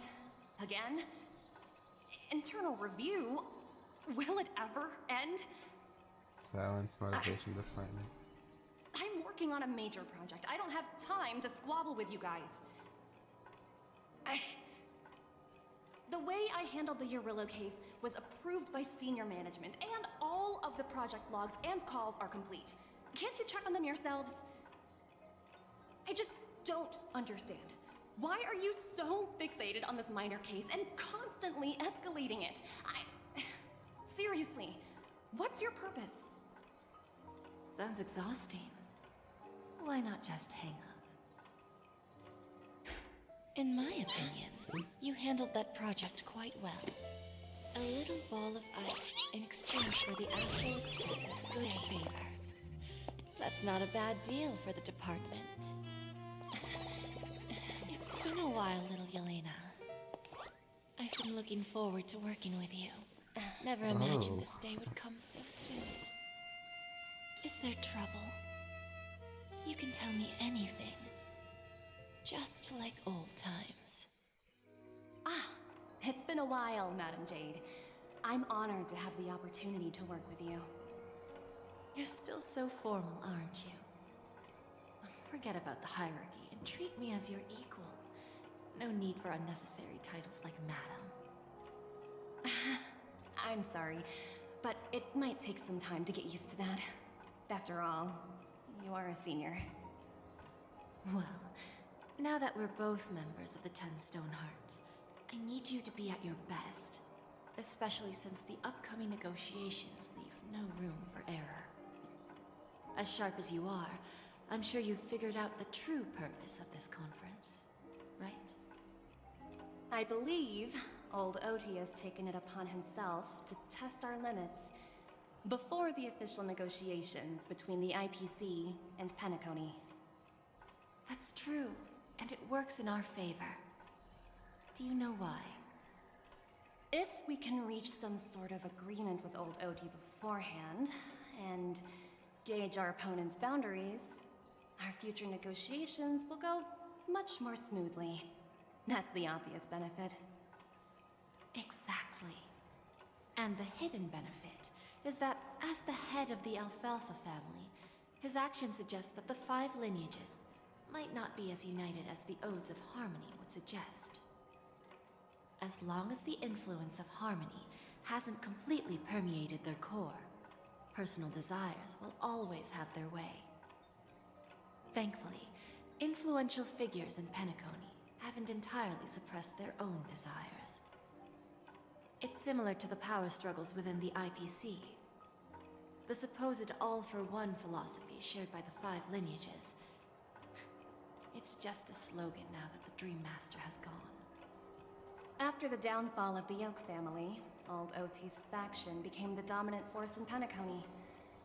Even if we consider only the succession order, he's the longest serving and most senior among all the family heads. Yes, that's exactly why we need to handle the conference following an agreed-upon strategy. It's like playing a game of chess, where every move needs to be carefully thought out. Absolutely. The 3 steps of negotiation. Listen, test, and strike. That's what you taught me. Pretty clear. Although, you seem to have changed the order in the Yarilo case. That was based on my personal experience. I apologize for interrupting your conversation, but the family head is ready to meet the ambassadors from the Strategic Investment Department. Time to get to work.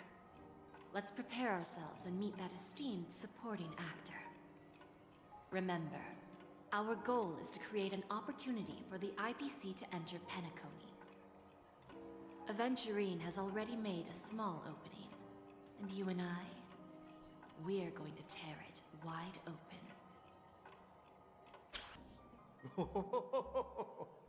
Welcome aboard, my dear ladies. Forgive me for any lack of attentiveness that might have led to a lengthy wait outside. No problem at all, Mr. Alfalfa. It's my honor to meet you in person. You may not be aware, but right now. the book Odi Alfalfa, the biography, is a must-read for all Strategic Investment Department employees. After all, to many, you are the legendary figure who single-handedly built the Penacony economy. I expected no less from the 10 Stonehearts from the Strategic Investment Department. You're definitely skilled in the art of conversation. I always enjoy talking to smart people because we don't have to beat around the bush. We can just get straight to the point instead. Since I invited you IPC ambassadors on board, I'm sure you've figured out the topic I'd like to discuss, yes? The future of Penacony, if I'm not mistaken. Precisely. Those few words represent a terribly complicated situation indeed. Let's take that golden-haired guy who's not showing up, for example. He put in great effort and almost got himself killed. But what was it all for? Wasn't it eventually to create an opportunity for you IPC to regain control of the precious Astana? The wisdom and experience you've accumulated over 10 Amber Eras are truly impressive. Let's assume your assumptions are correct, Mr. Alfalfa. How would you respond to the IPC's actions? I appreciate your composure, Miss Jade. You must have witnessed much in your worldly experiences. However, perhaps you don't know much about Penacony. Old Oti won't sit idly by when faced with a greedy wolf. No. Has he?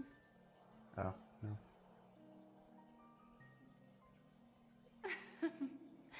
Please, go ahead. I'm all ears. Then I'll be straightforward.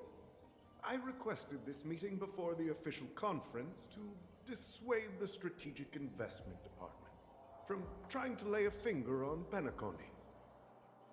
If you back off now, you can make a smooth exit and prevent the IPC from losing face during more important negotiations. You go see a One of our P-45 executives was attacked and nearly killed in the dreamscape. The IPC can't simply ignore this incident. Moreover, considering the turbulence during the Charmony Festival, Penacony's credibility has taken a hit in the public's eyes. Despite your determined attitude, the issues plaguing Penacony are real, are they not? You use the term real, Miss Topaz, but let's not forget that this is the realm of dreams. If you want to succeed here, you need ambition and unconventional thinking. Curious about how I plan to respond to the IPC? Well, I don't mind sharing. My actions will help Penacony take a significant step forward by self-listing and going public. Going public? If I'm not mistaken, you want to bypass the IPC and go public on a universal scale. Precisely. Instead of watching the IPC gnaw away at Penacony, I'd prefer to open the doors of the sweet dream to the entire universe. Starting today, anyone in the cosmos can become a shareholder of the land of the dreams. This is the path of harmony I'll choose.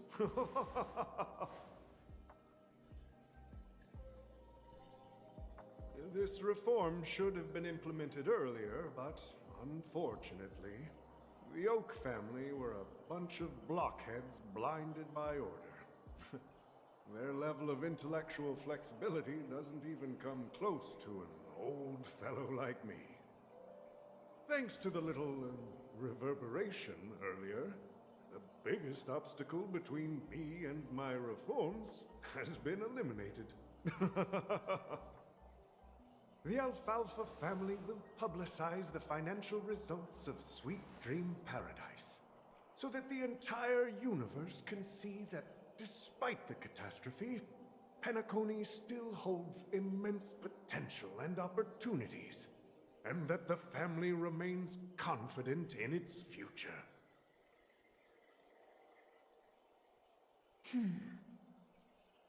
Crisis and opportunity are two sides of the same coin. So, you've been waiting for the right moment for Penacony to regain the spotlight. And if Penacony should seize this opportunity to overcome adversity, even if the IPC tries to intervene, every move we make will be scrutinized by trillions of people.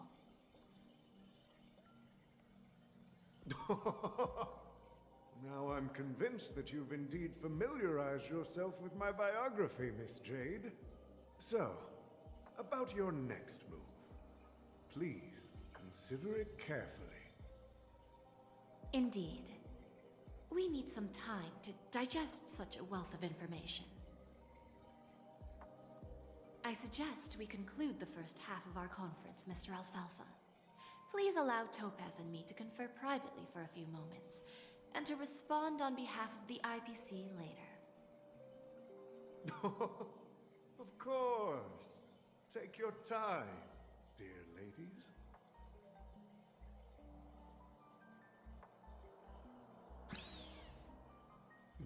The Alfalfa family had a meeting with the IPC?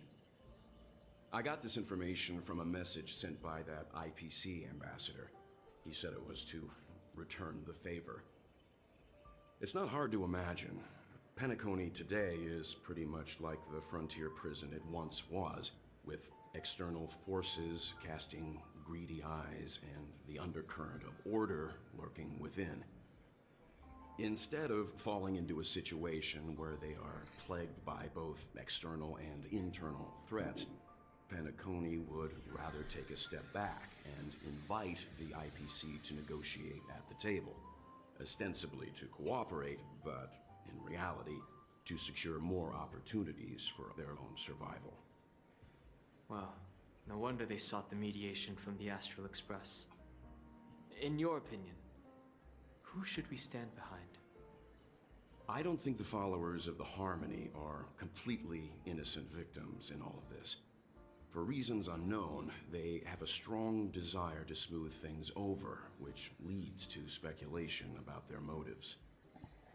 If either the family or IPC were to assume full control of Penacony, it would return to its previous illusory dream of hedonism, and the efforts of those previous nameless would once again go to waste.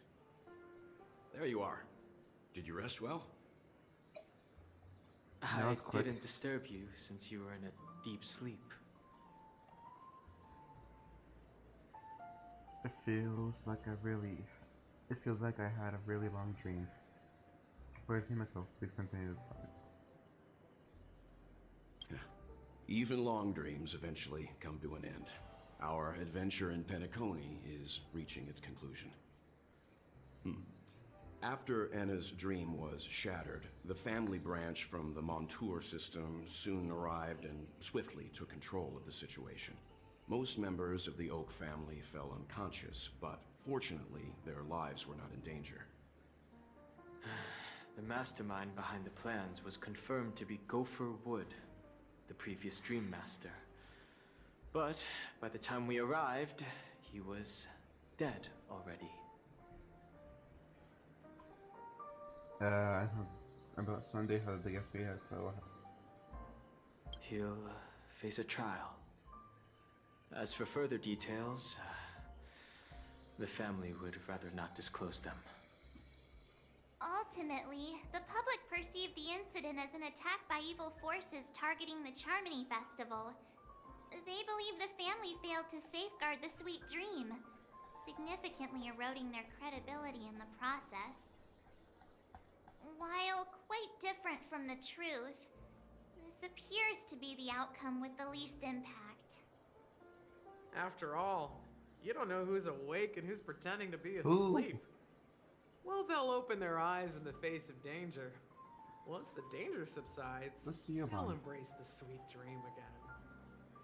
Here's a toast, with 3 glasses of glory of the Trailblaze to all of you. Hello again. Yeah, it's good to see you all again. Although we might be saying goodbye again after this reunion. When will the Astral Express leave Penacony? We'll stay a bit longer, but not too long. So, this is our final meeting then? If this is a farewell, then it seems to be missing something. Music? Atmosphere? Maybe a special drink to honor those who are not here. Let's see. The mixed drink should be solemn, dignified, and unique, as we'll use it to pay respect to those fallen heroes. To the nameless, resting in peace, and to Gallagher. What happened to Gallagher? I need him on my team. People said I should replace Sparkle with Gallagher. Let me check the wish. Sunday. I don't know what version to like more. This one or the Penacony one. Optional chat with your fellow members of the crew. Yeah, I'm chatting with my fellow members of the crew. This trailblazing expedition has been thrilling and memorable. Hopefully we've all gained insights about ideals, paranoia, clarity, and dreams from the experiences we've had. What will happen to Sunday and Robin? How did the Order infiltrate Penacony? One bird longs for the earth, and the other longs for the sky. Even if Robin had to stop her brother with her own hands, she won't give up on him. However, facing punishment from the Harmony is inevitable. He will face a trial. As for further details, the family would rather not disclose them.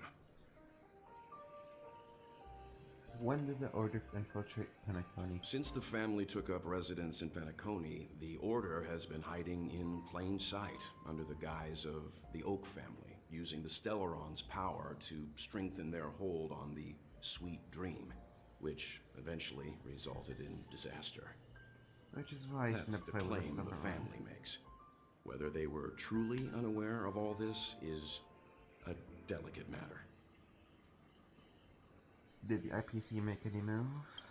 Venturine's efforts finally earned the IPC a seat at the table. As a result, a more senior representative arrived in Penacony and initiated negotiations with the family. As far as the Astral Express is concerned, the IPC will make for an invaluable ally during the negotiations to prevent Penacony returning to its former ways. What happened to you in Anna's dream? Well, it was somewhat surprising. In that dream, I returned to my homeworld and reunited with my long-lost friends. And for some reason, Acheron resurfaced in my mind. When I realized that her conclusion was not preserved in memories, I became aware of the bitter truth. He met the people in Honkai Impact 3rd. I've never played Honkai Impact 3rd. So, I'm just making assumptions. That's all for now, thank you. The conclusion of a journey can often be sorrowful. All we can do is to try to make sure it ends on a happy note. Okay, done, huh? It's rare for all passengers to leave the Express together during a trailblazing expedition. But for Penacony, it seems most appropriate. But what about the Express? Given the conductor's presence, there's no need to worry about it. However, it's crucial that we soon return to inform Pom Pom about the Nameless. What happened to you in Anna's dream? In my dream, the Express stopped at many places, and passengers came and went. However, the 5 of us were always present, and the journey seemed never ending. Perhaps this could be a deep-seated desire inside me. And upon realizing this, I knew it wasn't real. Is the Order incident in Penacony a unique case? No related records exist in the databank, but I have a theory. The hidden dangers of the Order have always been within the Harmony.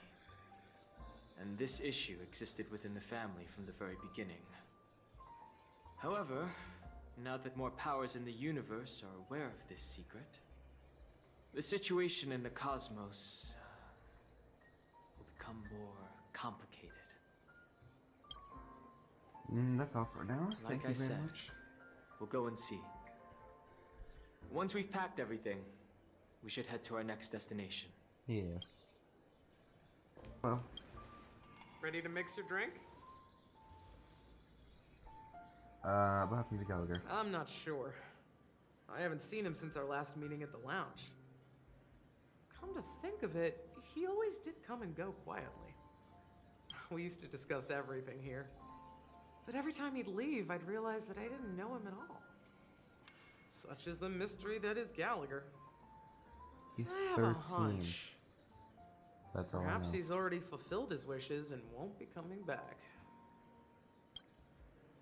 Let's mix the drinks. Before we start, would you like to talk to your friends? We have plenty of time. I already did. All right, as you wish. Huh. I think I have an idea about what drink to make. Would you like it bitter or sweet? It's up to you. Choose the flavor that suits you best at this moment. Sweet. Drowning sweetness. One of the most challenging drinks to make. A slight imbalance in the ingredients can result in an overwhelmingly viscous sweet taste. However, with the right ratios, you get a uniquely sweet drink with a lingering aftertaste. Not a bad choice. Let's start mixing. Alright. Ooh. These are ingredients for mixing drinks.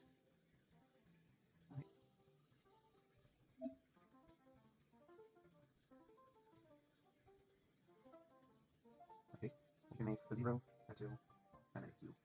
Right, so I'm kidding. Let's see. Yep. Nice over. looks like a little intense. Oh. Oh.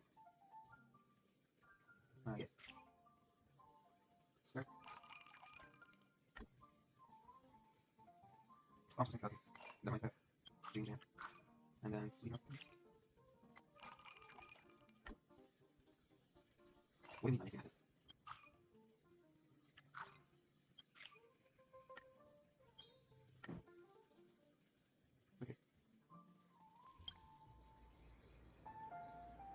Words always fall short. If you want to bring closure to past events at this lounge, there's no better way than mixing a drink. Blend all your memories and emotions together and stir them well.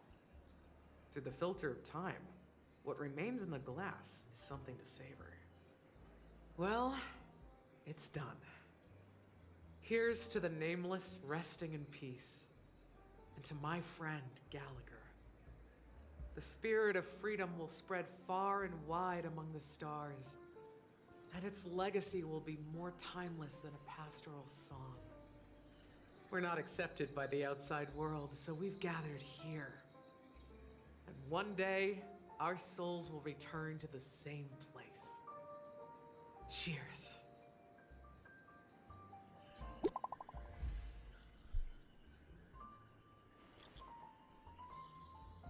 Guys, let's make our way up to the Radiant Footprint. I'll wrap things up soon. Let's meet at the after Wednesday.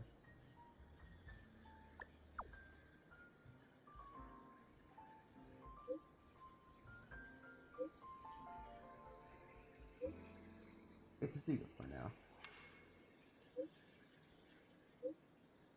Hey, I can't wait. Oh. Oh, are you leaving? Well, then take this with you. Yay. I've mixed more of this last special drink for you. The past shouldn't be forgotten. So I hope it brings back the flavors of Penacony. Thank you. I'm sure it'll leave a lasting impression. If you happen to run into Gallagher, make sure he has a sip too. I know his tastes, and he'll be thrilled. Little, but what if we never cross paths with Then, him? I guess you won't be seeing him. Alright, enough with the heavy stuff. You guys have important things to take care of. So let's not dwell on things. Whether it's the Astral Express or Penacony, there's still a long journey ahead. So let's lift our spirits, guys, and embark towards our tomorrows. Old Odie is a tricky opponent. I didn't expect him to take the risky step of going public at such a critical moment for Penacony. Indeed.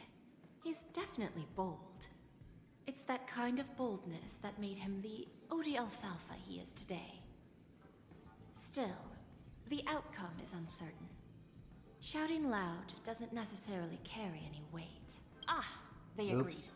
But it'll take some time before they arrive. Just as it should be. The sweet dew should be served after the bitter poison. Looks like we'll be skipping the exchanging apples step this time around. Now that we're dealing with a greedy merchant, a simple apple wouldn't make a Now I'm a bit curious, Topaz. Oh, right. Do you think Penacony is a quality asset? Yes. Despite its recent calamity, Penacony remains a top quality asset within the cosmos, with good credit, lucrative potential, and promising prospects. Well, that's obvious, but what I truly wanted to know is, this project is obviously too bland for your taste, isn't it? That's true. I wouldn't be here if it weren't for Aventurine. But despite that, you trust him. You even entrusted him with a cornerstone. Something as precious as life itself, to finish this gamble. Are you not in the same boat, Miss Jade? Without us playing along, your Jade Stone wouldn't have made it across the border so easily, allowing you to see all desires that blow through dreams to gain a bargaining chip in negotiations. That's why I'm willing to stake my topaz stone to cover for you. It's like one big elaborate game of chess. Once that kid sets his mind to something, nothing can stop him. Not even fate. Well, at least he's still alive, and that's the best outcome. Looks like we've strayed off topic, Miss Jade. Should we discuss our next steps? No need. I'll go it alone. Meanwhile, you can go greet our honored guest and wait for my message. Okay. Is that Robin? Huh. She's also here on the Radiant Feldspar. Ooh. Hi, Robin. Greetings, Miss Robin. I didn't expect to meet you here. Miss Jade? Greetings. The opening ceremony for the Charmony Festival has been moved to the Radiant Feldspar, so I'm here making some preparations. How about you? Have you spoken with Mr. Alfalfa? I'm actually on my way to meet him right now. Do you know him well, Miss Robin? Unfortunately, I've never met him. I've only heard a few comments from the former head of the Oak family.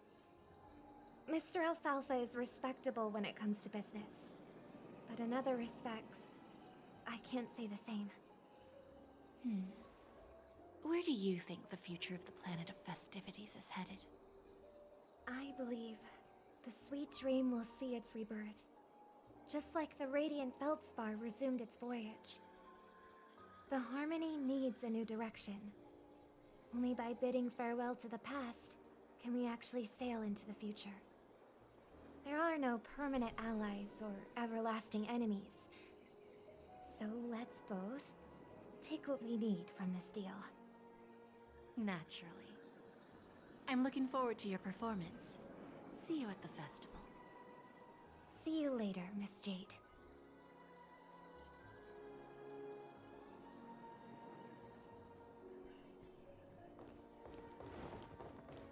Okay.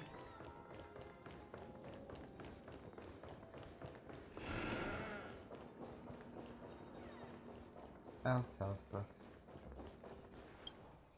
Thank you for your patience, Mr. Alfalfa. Let's continue our discussion. Figured out something already, Miss Jade? But where is Miss Topaz? Topaz has something else to take care of. You'll be seeing her later. Talks can still continue between the two of us. Is it just me, miss? Your tone sounds very different now. I need to set a good example for my junior. It's not a good habit to be too loose-lipped during negotiations, right? Now we can speak frankly and openly. Do you believe what I said, Odie? You're not the only merchant who has seen the changes in the cosmic market over the past 10 Amber Eras. Interesting. Now that's interesting. Good. It's good to be straightforward. Openness and transparency are my things. So, tell me, what's your next move? Unfortunately, I'd like to speak the harsh truth before laying out my plan. Let's cut to the chase. First, your plan won't work. Penacony has no way of sidestepping the IPC and going public. Second, you can't stop the IPC from entering Penacony. We've got all the time and connections in the world to find a way in. We'll keep tearing down and rebuilding this place until the Asdana system gets used to the IPC's ways again. Now, I'm repeating your words exactly. If you don't want to be a laughingstock and have everyone gunning for you at the official conference, you'd better drop your little pie-in-the-sky plan. Oh, interesting. Indeed. You surely have a way with words. Now, I'm curious to know what you have up your sleeve. Mr. Alfalfa, Let's not forget that the IPC controls the biggest interstellar publicity platform. More than half the news networks in the universe take their orders from us. The moment news spreads about Penacony going public, trillions of customers will immediately receive a message like this. The family's protection for Penacony has expired. Any mishaps in the dreamscape could result in permanent brain death.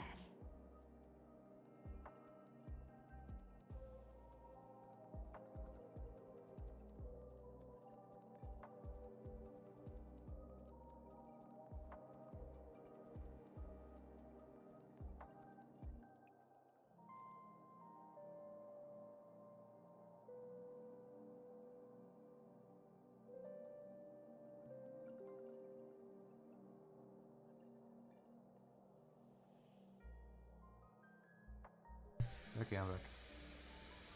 Care to guess how many ways we have to turn alfalfa credits into worthless junk within a measly 24 system hours? With the entire cosmos keeping a close eye on Penacony, I assure you, it won't be too hard. Yep. You really think you can pull that off? Even from Pier Point, as distant as it may be, I'm more than capable of keeping you on a tight leash. However, if you agree to give up that half-baked plan to go public, the IPC will assure you that we'll never jeopardize the interests of the family heads under your leadership. After all, we also need allies here in Astana. The IPC can assist Penacony with financing, starting by acquiring 30% equity shares. With our financial support, stabilizing and rebuilding Penacony will be a piece of cake. 30% equities, eh? Who can guarantee you won't want more in the future? That's the brilliant part of it all. The answer is simple. No one. There are no guarantees. It all hinges on self-awareness and mutual respect. However, the board of directors will consider the interests of the family heads to some extent. You're a smart merchant, old Odie. Isn't the whole purpose of this elaborate game to showcase your business acumen and seek more benefits for the family? It benefits us if we both take a step back. And if that's not enough for you, I'm pretty sure that another goal of making Penacony go public is to expand the influence of the Planet of Festivities and attract more customers. I understand your concern, and I have a solution for that, too. Fine. Now I see your sincerity. As the head of the Alfalfa family, I don't think I have any reason to refuse your offer. However, as their chosen one, I still need one final answer. Go ahead. I'm listening. When I was a child, I heard the adults recite the tale of the ancient Ember Era, about the ascension of Shipe, the Harmony, and the downfall of Enna, the Order. The Order and the Preservation used to be close in ancient times. So, why does the IPC, as a follower of the Amber Lord, seek collaboration with the family instead of aligning with the Order? The answer is simpler than you think. It's all about credits. Everyone's favorite thing and the universally recognized currency among the stars. The IPC has the power to perpetually ensure their value. With each new world integrated into the credit system, the IPC adds another building block to its cause. Eventually, all exchanges, capital, and businesses will operate within a unified monetary system.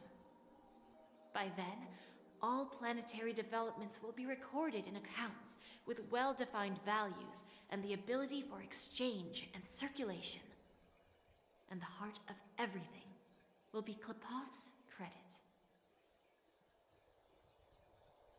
Ah, and then the IPC will be able to exert influence over everything.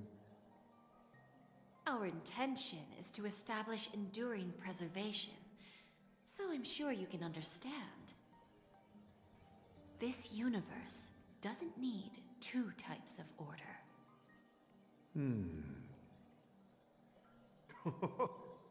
Well said. Now you've convinced me. All right. Tell me your solution. Let's see if we're thinking the same thing. Then let's continue our conversation. Please, Topaz, invite Sweet Dew to join us at the table.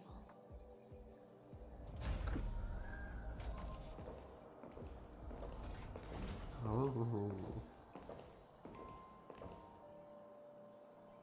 Thank you for your presence, Miss Himeko. Please allow me to introduce her to you, Mr. Alfalfa. This is Miss Himeko from the Astral Express, one of the future shareholders of Penacony. I've heard so much about you, Mr. Alfalfa. It's an honor to meet you as representative of the Astral Express. This stunning lady is the navigator of the Astral Express? It's a pleasure to meet you. I believe everyone here is familiar with the general contents of the proposal. After this round of financing, the IPC is expected to hold 30% of Penacony's shares. Then, the IPC will transfer 5% of that stake to the Astral Express and recommend Miss Himeko as an independent director to honor the sacrifices and contributions made by the former Nameless to the land of the dreams.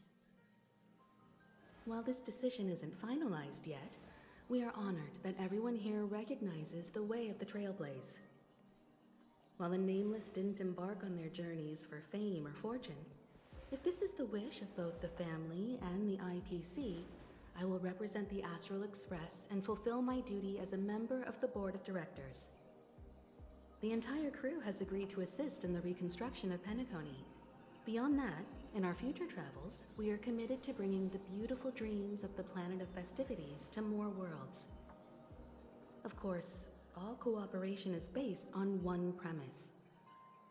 The path of harmony in Penacony must not be distorted again, and such a tragedy must never recur.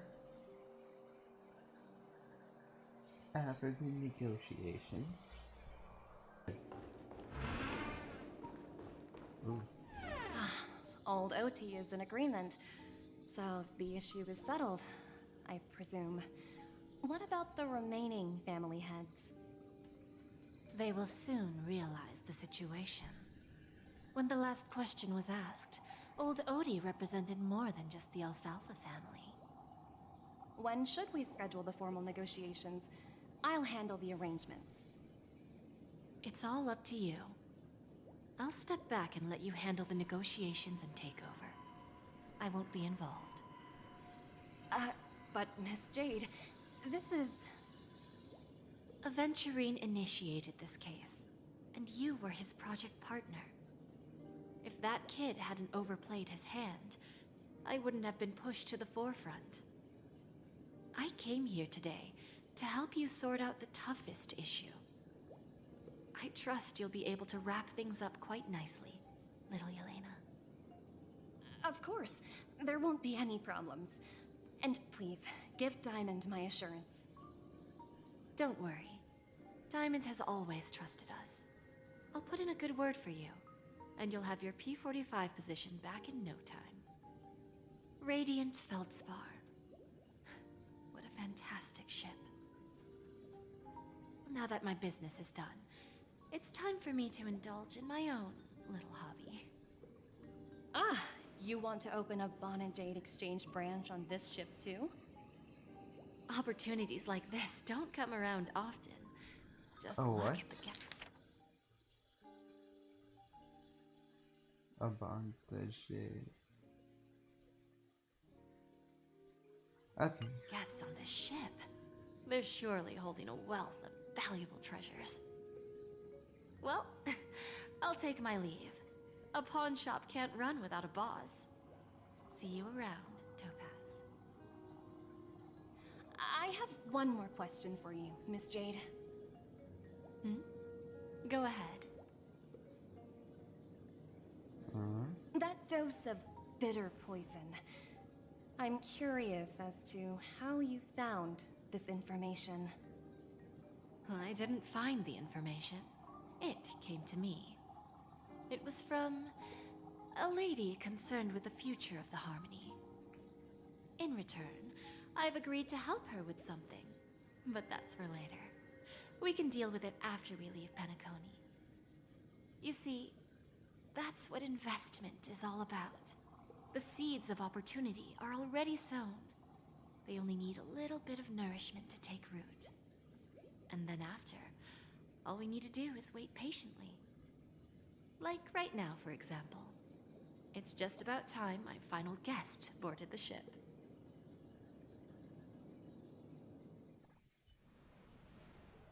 Is it Firefly?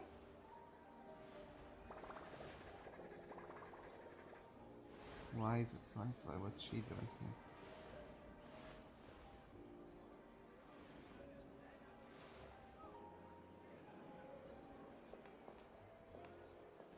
Sneaking in was way easier than I thought. The family's security is as lax as ever. So, this is the Radiant Feldspar. So luxurious. A pawn shop that grants wishes. Is there really a place like that on the ship? I'll find out for myself if the rumors are true or not. Oh. Uh-oh. Is that him? I'm running. Huh. Vanished in the blink of an eye. By the way, there's one more thing. Mr. Alfalfa and I discussed it. I'll present a gift to the Astral Express on behalf of the family as a token of gratitude for the Nameless's contributions to Penacony. Please help me with the necessary arrangements. Right away, Miss Robin. Can I ask you something? Oh, greetings, miss. Is there anything I can help you with? Do you know how to get to the pawn shop? Pawn shop? Ah, you must be talking about Lady Bonajade's place, right? I heard she offers, special services there. Special services? I've marked the pawn shop's location on your device. Please feel free to check it out. Lady Bonajade. I think I've heard that name somewhere before. Was it from Silverwolf? Come to think of it, she disappeared after mentioning that she was going to meet with the Genius Society. I wonder how things turned out for her. Suspicious. Welcome to Bonajade Exchange, Radiant Feldspar branch. How should I address you, dear lady? Just call me Samuel. Samuel. Nice name. So what do you need, Miss Samuel? And what are you willing to give up in return? I want to keep on living.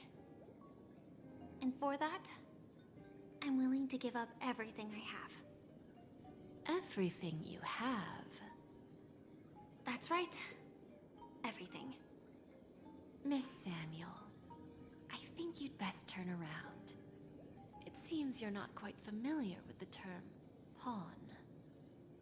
What do you mean? I mean it literally.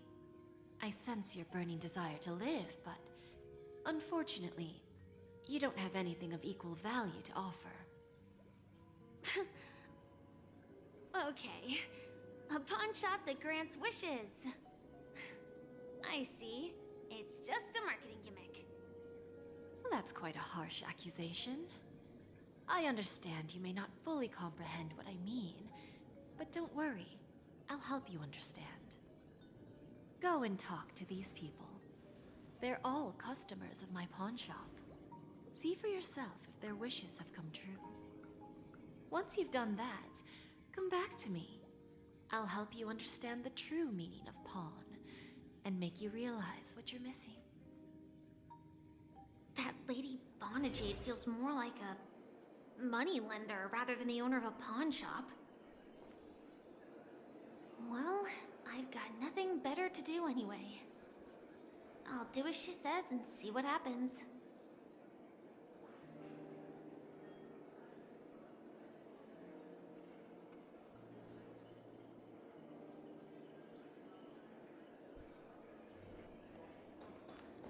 Oh my god. Which one should I pop? 1, 2, 3, 4, 5.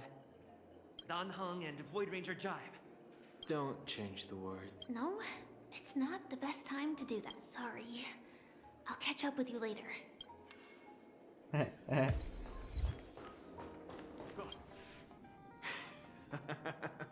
You stupid little girl. Coming back to lose more money, huh? Enough talk. This will be our final game. I'm betting my entire fortune. Oh, a big talker, huh? All right, let's see what you've got. What is happening? Really? It's like... No, hold up. Let's look at this.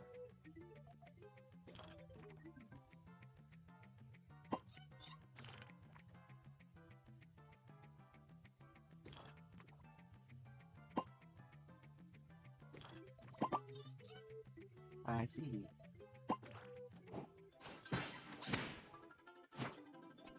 I won? I actually won! This can't be! You lost to me 10 times in a row. It's true! Lady Bonajade has truly blessed me! Finally, my luck has turned for the better. Great new era for Stacy. The master gambler has arrived.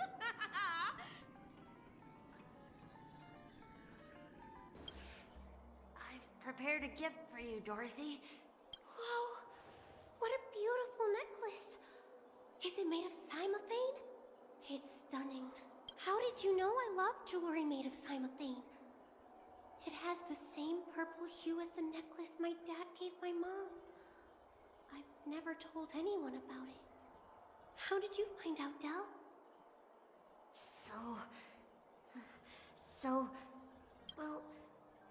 Will you go out with me? I will. Yay! Really? I mean, really?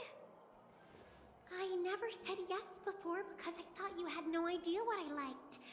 But this gift made me realize you were actually paying attention all along, trying to learn everything about me.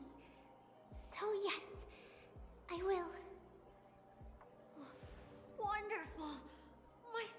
My wish has actually come true. So, shall we go, Dorothy? Let's go outside and enjoy the stunning views of the 12 hours. Yeah, let's go.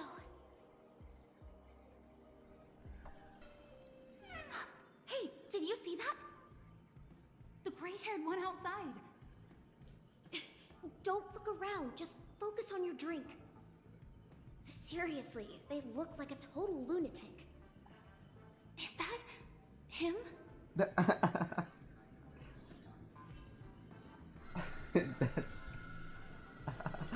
Hold up.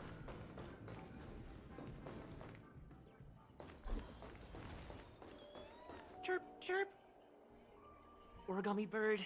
Hey, little birdie. Come on, calm down already. Everyone's staring at you. No, it's not the best time to do that. No, it is the best time to do that. Sorry. I'll catch up with you later.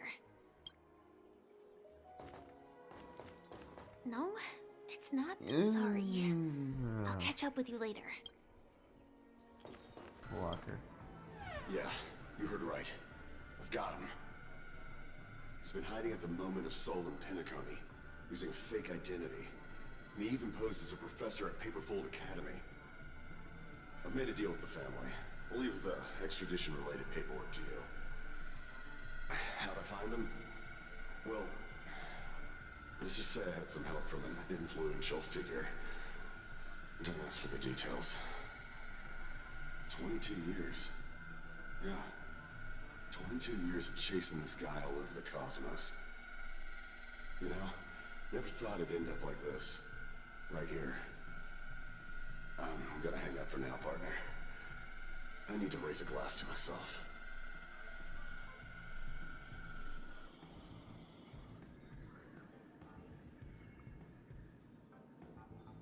Okay.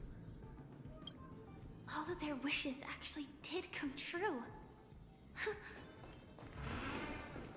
But I just don't understand. How did she do it? And what does pawn really mean? I should go back and ask.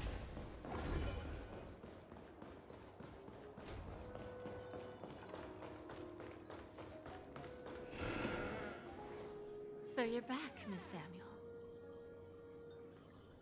Yeah. I found those people. And it seems their wishes did come true after visiting the Bonajade Exchange. But I'm not sure what you want me to see. They all seem to be living fulfilled lives. Not so fast. This step was just to show you that the Bonajade Exchange is genuine. That I had the power to grant their wishes. And now, I'll tell you the price they paid. Dell was from a wealthy family. He was head over heels for Dorothy, and wanted to win her heart. So he made a deal with me. He put up his entire fortune in exchange for a gift that would impress Dorothy. It was a piece of cake for me, thanks to my IPC connections. However, Dell will soon find himself evicted from the dreamscape because he can't afford his room. Whether he can bounce back from poverty, well, that depends on him. Let's just hope that necklace will keep their relationship from crumbling. Then there's Stacy, a lady with a gambling addiction. She wanted some serious luck, but she had nothing to offer. So I took something else instead. I took away all her close relationships. From the moment she stepped out of the Bonajade Exchange, every casino in the cosmos would remember her name. But her parents and siblings would sever ties with her, and it would be impossible for Stacy to make any real friends again. She will accrue a vast wealth due to her good luck, but she'll never be able to use it for the people who truly matter to her. As for Detective Walker, he spent 2 decades chasing down a wanted criminal for some heinous crime. But he never caught the guy. In his desperation, he came to me. He offered his own memory system as collateral. In due time, his memories as a detective will be erased, and he will completely forget his own identity and all the sacrifices he has made. Interesting, don't you think? I fulfill people's desires and grant them favors, and soon they come back to me with even greater desires. When people see others' desires get fulfilled, they develop their own desires. It seems like an endless cycle, but it does have a goal. In the end, I will get what I desire from this whirlpool. And patience happens to be one of my greatest strengths. So now, do you understand what you must give up, Miss Samuel? Or should I address you as AR-26710, a remnant of Glamoth's Iron Cavalry? I'm not surprised. You are much calmer than I expected. Entropy loss syndrome. Truly an unjust misfortune, isn't it? The higher-ups in Glamoth implemented such a failsafe within the genes of their warriors, just to make sure the Republic's most powerful weapons wouldn't fall into the wrong hands.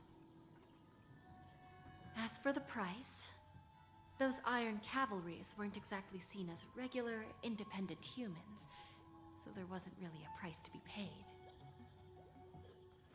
However, you are different. You're now a Stellaron hunter, a living being named Firefly. Naturally, you want to continue your existence, but with the firmament front gone, the people who know the secret and can cure the disease are nowhere to be found. Are you suggesting that the IPC has a remedy? Well, there might be a silver lining. That's all I can say for now. I see. It's no wonder you said I can't provide anything of equal value. Because nothing I own holds any meaning. So, you're going to ask me to personally restrain my partners to ensure my own survival? Unfortunately, that's not quite the case. Partners. A nice way to put it. Now I'm even more curious about the Stellaron hunters. Each of you has your own identity and a special bond with each other. It's strong and intimate, and yet it allows for independence. Just as the 10 Stonehearts follow Diamond, you follow your own leader. I wonder what they are like, and if all Stellaron hunters are like you. Traveling on the path of finality, but struggling against your destiny. Attempting to move in the opposite direction. I really hope that one day, all of you will come and visit my pawn shop. I'll be waiting patiently for that day. Can I see this as an invitation? From Diamond to the Stellaron hunters while keeping the IPC in the dark? Consider it more of a personal offer from myself. It doesn't represent the IPC or the Strategic Investment Department. The Stellaron hunters have interacted with the IPC, but not the 10 Stonehearts. Our paths have never crossed. As for your offer, I can pass it along to my partners. But I have a question. You know who I am. And you must know that my partner is keeping an eye on this room. If she wanted to, she could let the entirety of Purepoint know about it within a few mere seconds. What drives you to take such a risk and extend this invitation on behalf of Diamond, even if it could lead to your downfall? Simply put, you and I are the same. However, unlike you Stellaron hunters or the Astral Express, we band together merely to obtain what we want. These are all the cornerstones. Are we gonna meet him next? Jade, Topaz, eventually maybe Diamond is here. She looks like official. I have no idea about these two. Coming? Each of us has our own past and destined ends, and on this journey, we have been invited by Diamond to join him.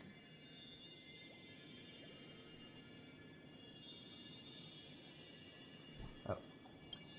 This journey could be either brief or long, as each of us carries a void in our hearts that can only be filled from the outside. So, Diamond made us a promise. To divide the power of the Emanator of Preservation into 10 pieces, and give each of us a cornerstone to fill that void. Mortal flesh is fragile, yet my heart is unyielding like the monolith. For without this resolve, the way of preservation would fade into oblivion. So, you understand? This pledge goes beyond a mere oath. It's our collateral in exchange for opportunities, wealth, survival, and a future. And whatever we gain from it will fortify the Stonehearts in return, allowing us to achieve the great cause of the preservation when the war among the eons eventually comes. My phone has not been charging. I understand. Take your time, child. You don't need to give me an immediate answer. Like I said, patience is one of my greatest strengths. If fate turns that page, our paths will cross again. It's a shame, though, that this pawn shop can't give me what I desire. My last attempt in Penacony. Well, it ends with hope.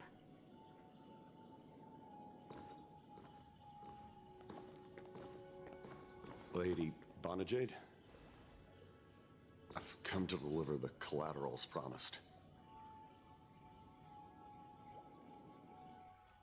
It turns out, the meeting to decide the future of Penacony went much smoother than expected, with little debate.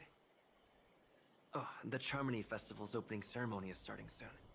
I should head down and take a look. This airship... Remember, I can take you out with just one shot whenever I choose.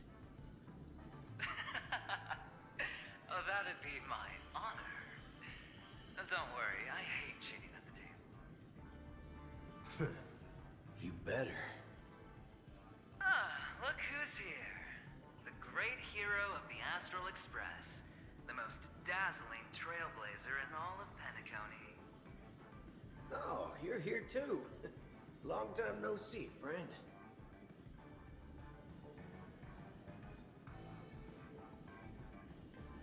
What are you guys whispering about? Do you always compliment everyone you meet adventuring? Why are you on the IPC side now, cowboy? This fella is also tracking down that son of a gun. What's that saying again? The enemy of my enemy is my friend. Well, let's set aside those under-the-table dealings for now, partner. Don't want to spoil the festive mood of the Charmony Festival. I agree. Now let's congratulate Mr. Trailblazer.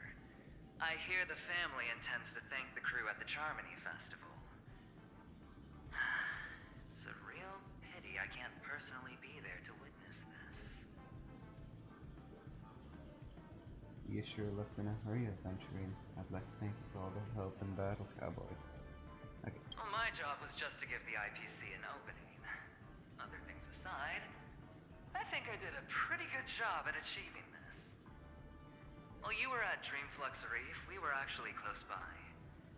You wouldn't have been able to dig up so much dirty information without the help of a knowledgeable friend.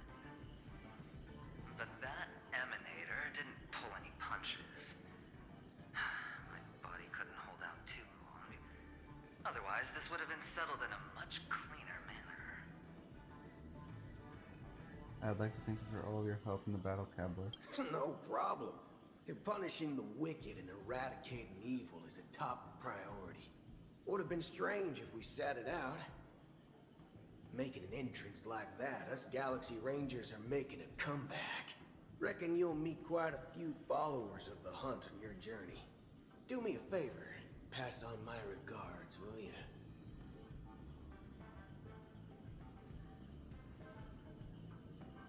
What were you guys chatting about? Forget it. I'm not one to beat around the bush. I've got a score to settle with a high-ranking executive fella named Oswaldo Schneider. And this flamboyant fella here can help me find him.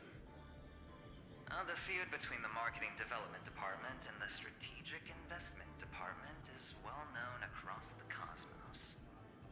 But what I didn't expect was the involvement of the Galaxy Rangers in this feud. Looks like things are about to get spicy. I hope you guys have fun at it at the festival. I also hope you enjoy yourself, great hero of Penacony. I'll pass. But I do hope you guys have fun. If you don't mind, let's play a few rounds next time.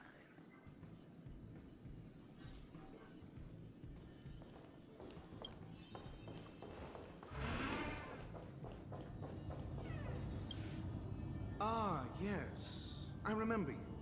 Your performance at Herta's space station was adequate, I suppose.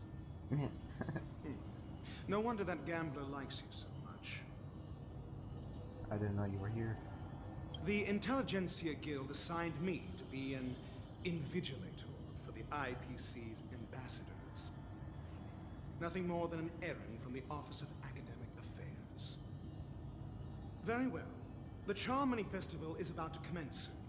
Take advantage of this unique opportunity. A blend of work and play is essential for superior knowledge absorption. How do you eventually... The executives of the IPC and the Guild say that we are strategic partners. Yet, from my perspective, I am invariably the teacher, and he, along with you and every other individual, is the student. From this perspective, Aventurine isn't what you call an ideal student. Yet, he's also not utterly obtuse. Alas, the void within him can never be filled by talent and knowledge. Let's hope he doesn't turn into a philosophical zombie. I thought you were going to make me get my act together. Saying such a thing merely indicates that you have not truly grasped the essence of learning. The principle of balancing work and relaxation is scientifically grounded, with the relevant proof process detailed on page 21 of the 31,467th issue of the academic journal Star Caesar. Acquiring knowledge aims to enhance living. Don't invert priorities like those dolts at the Guild. I hope you have fun at the festival. Then you'll excuse me.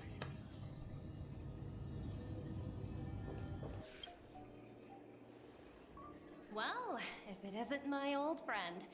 It hasn't been long, and yet, here we are again. How are you?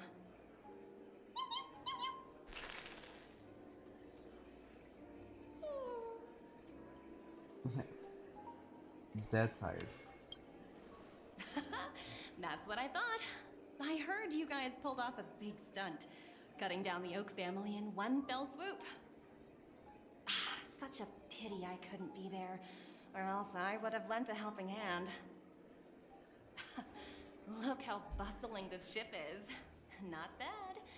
Someday when I'm less tied up, I plan to host a grand party on my eco-ship, and you'll all be on the guest list.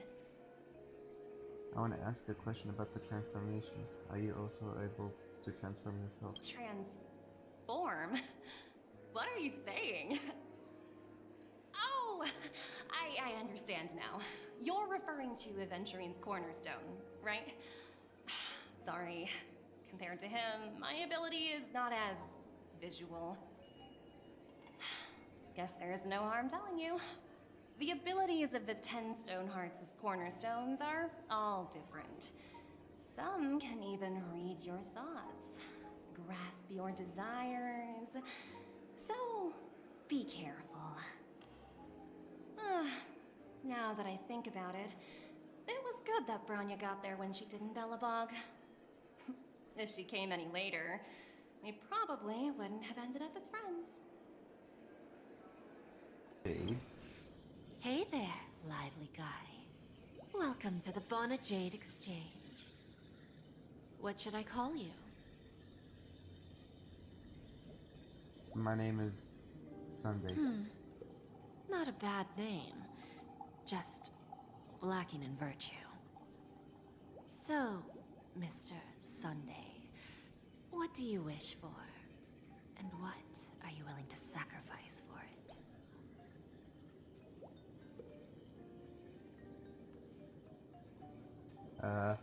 CEO of IPC. Oh, this is your wish.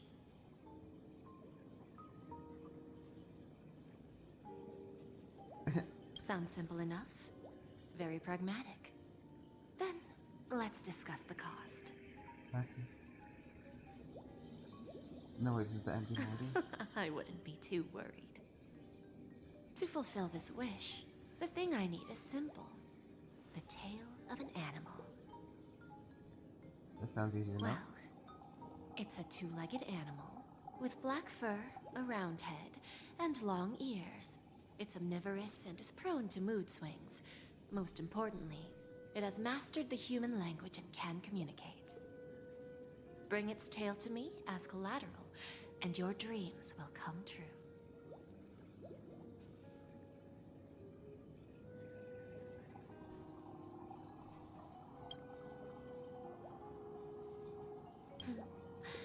May fate bring us together again, Mr. Trailblazer.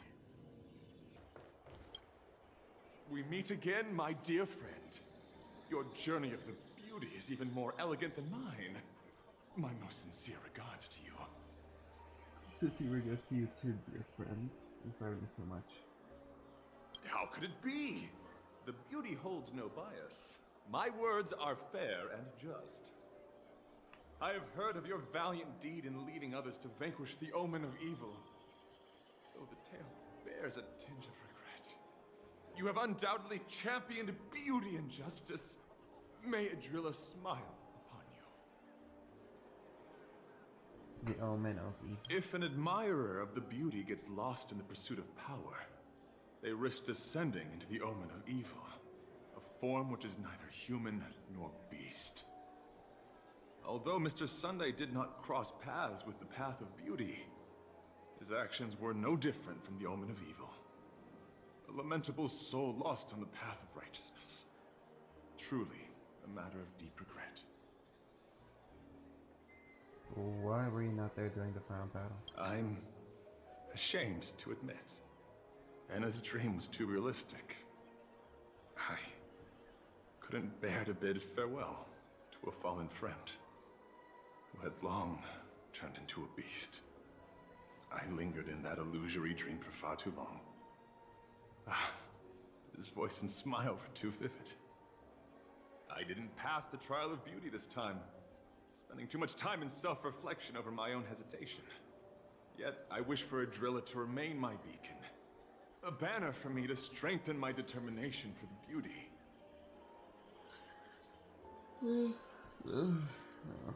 I'm yawning. Then may the beauty always be with you. Yes, yes indeed. I like it. The festival hasn't started. Let's take a quick break. Hi, we meet again. Who's that? It's really you. I knew I didn't get the wrong person. You mistook someone else for me? It was you. I saw you opening treasure chests, hitting balloons, and playing dreamy slots. I don't think I'm mistaken, right? There's still some time before the Charmony Festival starts. Do you want to chat? No. You walk and talk with Purple and stop in your trust when you do. Okay. 2 murder cases, a showdown with the IPC's ambassadors, the legacy of the Nameless, and a remnant of the Order who dreams of creating a paradise in place of the Eons. You guys even ended up shattering the dream. It's truly been quite a vacation. It's a good thing that you guys managed to overcome all those difficult problems. Congratulations! After the Charmony Festival's opening, will you guys be leaving again? I'm not sure if we'll be able to depart. I don't know where our next destination will be. There will always be somewhere. After all, you guys are on the path of the Trailblaze. Before joining the Stellaron Hunters, Elio told me that this journey will tell me how to live on. That's all he said. As for the rest, it's up to me to find out. So, I'll pay extra attention to any leads that will let me live on. This trip to Penacony is no different. No wonder you were interested in investigating the Watchmaker. Yes, sadly I was looking in the wrong place. But I did reap some rewards. Do you know Miss Jade from the IPC's Strategic Investment Department? Bonajade Exchange belongs to her. She told me her price, but... Don't take the deal that those IPC people have ulterior motives. I know. But what she wanted wasn't my answer either. Of course, I want to live on. But... what fate owes me? I want it paid back, not passed on.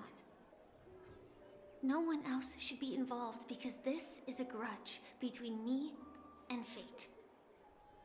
Speaking of which, actually, I feel that I still owe you a formal apology for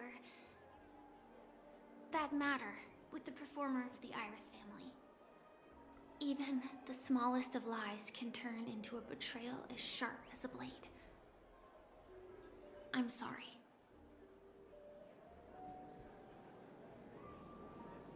No, you should have on my team. I never felt hurt by this. Really? Then it seems what Kafka taught me was correct. To me, hiding is much easier than being honest.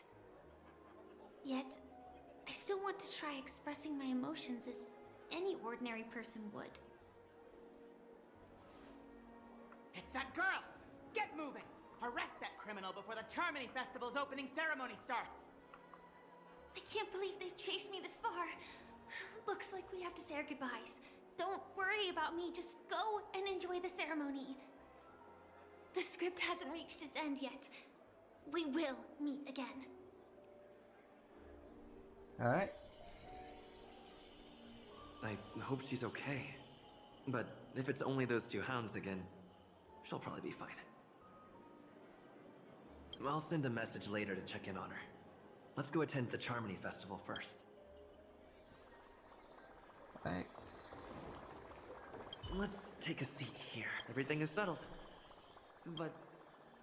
no wait for the opening ceremony. Oh my god, forget stop it. lagging. I've done enough walking around already. Let's take a seat and rest for a while.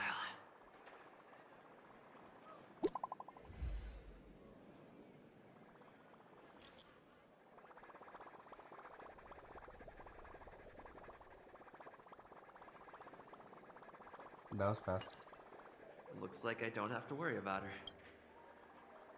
Sometime later. It's Miss Robin! Hey, hey, Miss Robin! Hey, Miss Robin! Over here, Miss Robin! Miss Robin! Miss Robin! Miss Robin! Miss Robin! Miss Robin! Miss Robin! Glory to the family! Glory to the family! I'm your biggest fan, Miss Robin!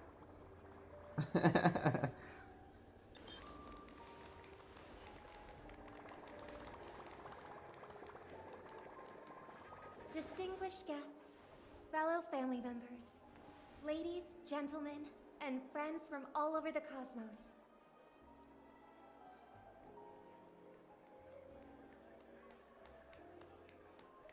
The express crew would have been disbanded long ago if it weren't for you. Obviously. Wait, why does that seem so ominous? And now, the sweet dream is back on track. All thanks to the Trailblaze, of course. If it weren't for everyone on the Astral Express, we wouldn't be able to successfully host this Charmony Festival.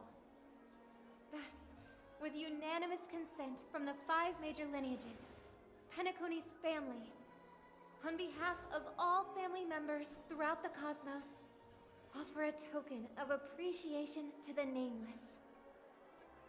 Oh, I wonder if it's gonna be a big one! We will transfer ownership of the Radiant Feldspar to the Astral Express. A meager appreciation that we hope you will accept with grace. Let us give our applause and cheers to these brave and dauntless Nameless. Nameless! Nameless! Nameless! And now, I propose a toast. To harmony. To the Trailblaze. To the future of Penacony and the universe. And to the generous Alfalfa family head, Mr. O.T. Alfalfa. Cheers! Cheers!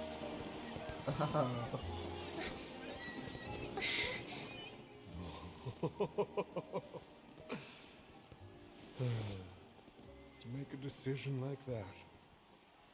This little bird is no less capable than her brother. All's well that ends well. Right. But have you forgotten someone, my gray-haired friend? I put a bomb on this ship. You have 10 minutes to find it. Better hurry. When did this get shoved into my hands? There are still so many bombs. Now's not the time for the plot payoff. I can't handle this alone. Time to create a group and inform everyone.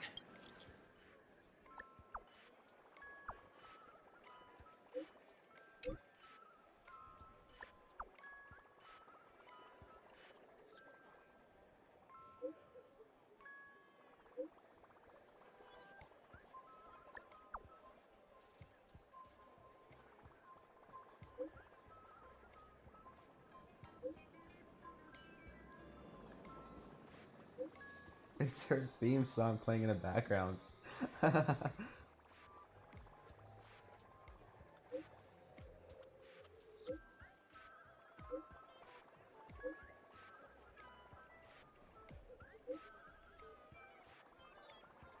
What the fridge is wrong with you?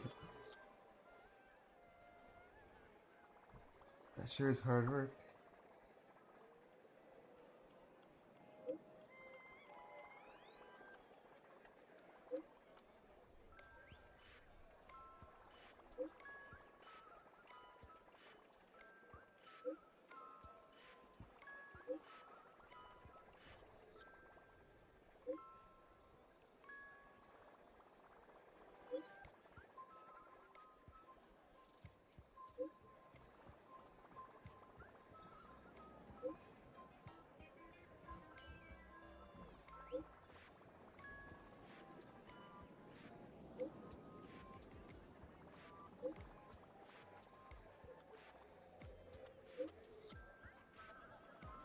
Everyone's lending aid.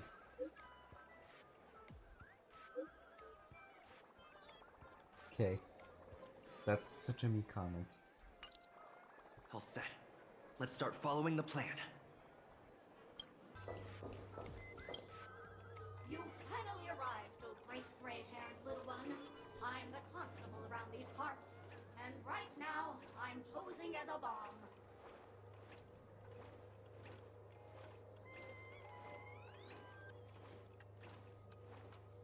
I'm about to explode, and that's all you're concerned about?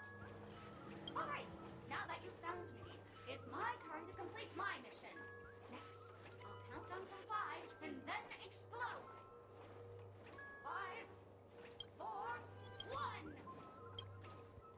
Is it really that important? I'm not even a real bomb. Was it surprising, shocking, horrifying? No?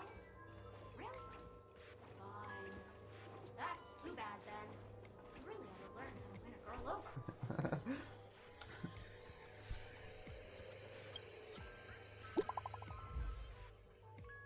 Oh my god. Bad news.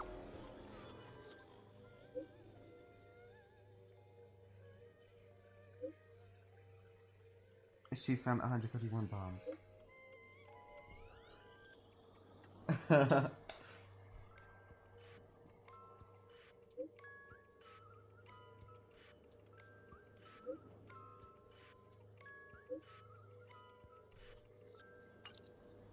At least I made some progress.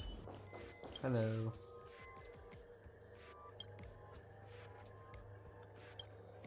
Okay. Can I dismantle your bomb? Can you speak, please? Keep staring at it.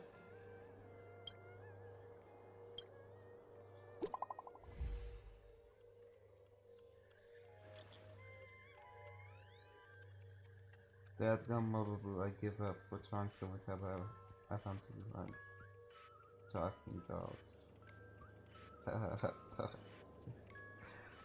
And that's after I got help from the hounds and that man with plastic hat who knows when to move on.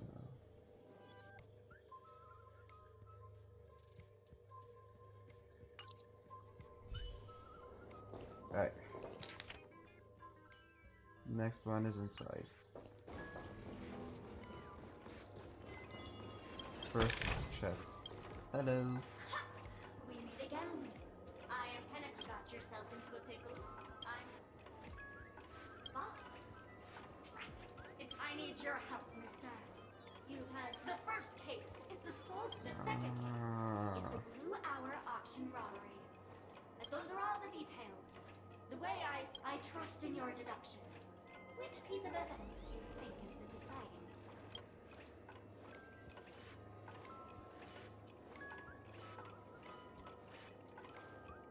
It's the red herring. Wrong answer. Oh, gray hair. But seeing as you Okay.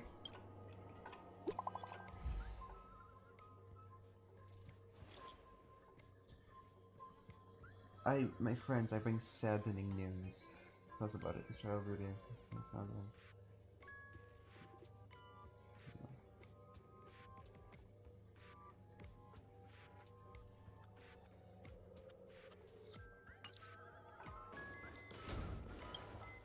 Hello, lovely actor. You can call me the... If you didn't know, I'm the one who dwells actually due to the current plot requirements. Really? You really have since you're done asking questions, but don't fret. This thing forever. I want to see the Charmony Festival. Found a total of 329 miles, but no bomb.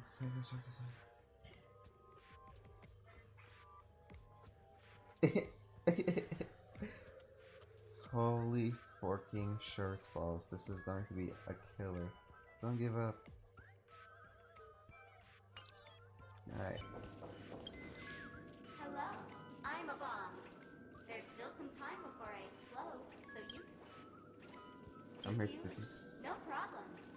Executing self-diffusing program. This now playing Never Give Up, Never Surrender by the trending superstar Aspen Oh my from god. the Epsilon 12 system.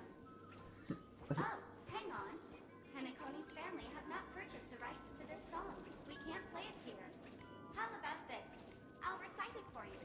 Next up, please enjoy a recital of Never Give Up, Never Surrender. Oh, aha! If you ask me how I feel about you, don't tell me that you pretend not to see. They will never give you up, never make you sad. They will never give you up, never make you cry. I have to take a picture of this. Okay. There we go. They will never say goodbye to you, never tell lies to hurt you. Praise, aha! Okay.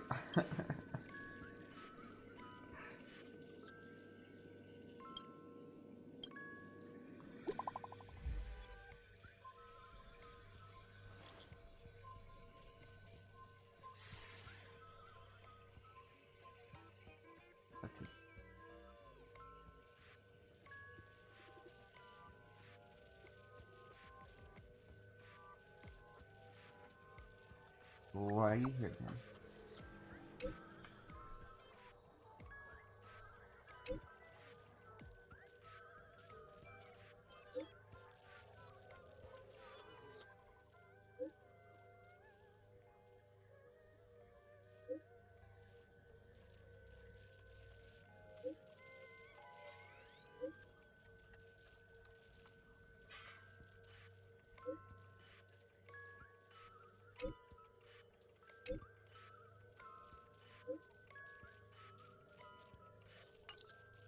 Not much time left. Is that Firefly? Uh-oh. 28 minutes, 46 seconds. 28 minutes, 45 seconds. You're here!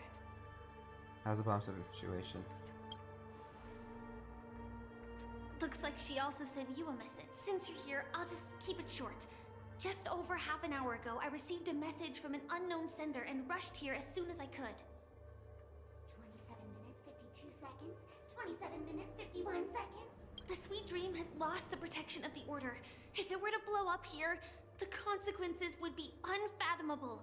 I've scrutinized it for a long time, but the bomb's design is incredibly unique.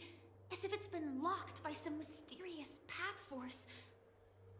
Apart from its creator, I fear no one knows how to deactivate it. Mommy, I don't want to die. Actually, there might be another way. She looks so disappointed. You still remember. The script said that I will experience death 3 times in the Land of Dreams. I think this moment heralds the 3rd time. What's your plan? Like I said, now's not the time for plot payoff.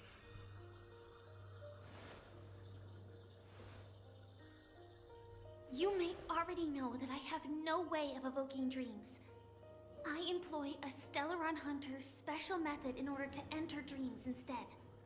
This allows me to perform feats that typical dream chasers can't. As long as I can bear the pain of the Memoria pressure, I'll be able to dive into the primal memory zone beyond the dream and extend a lifeline to the Radiant Feldspar. I will take this bomb into the depths of the dreamscape, as deep as possible, where there are no living souls around. That way, at least no one will get hurt.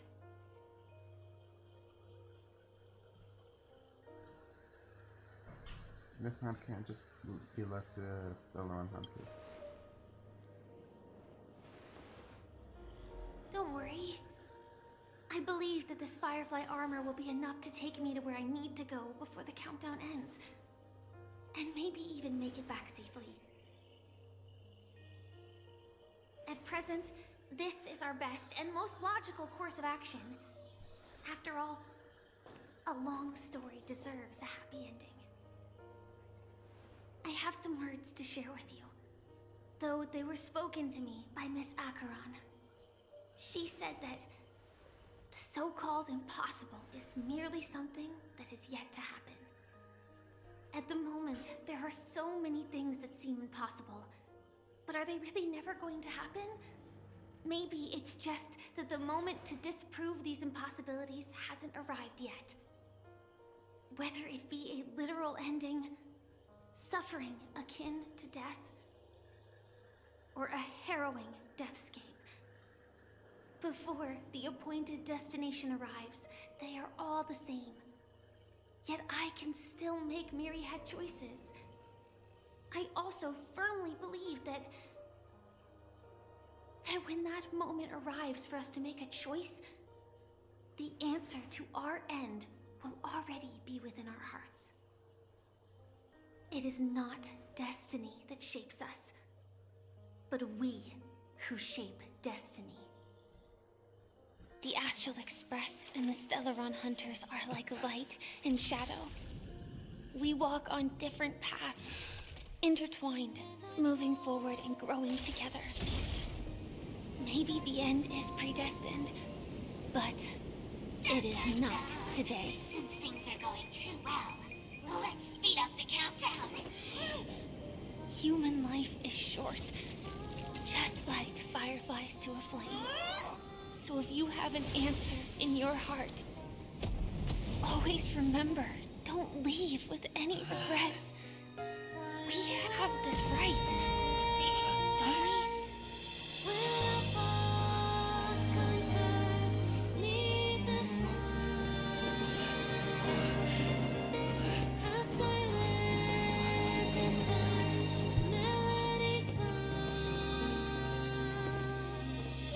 Since you care so much about other people's safety, why don't you go take a closer look?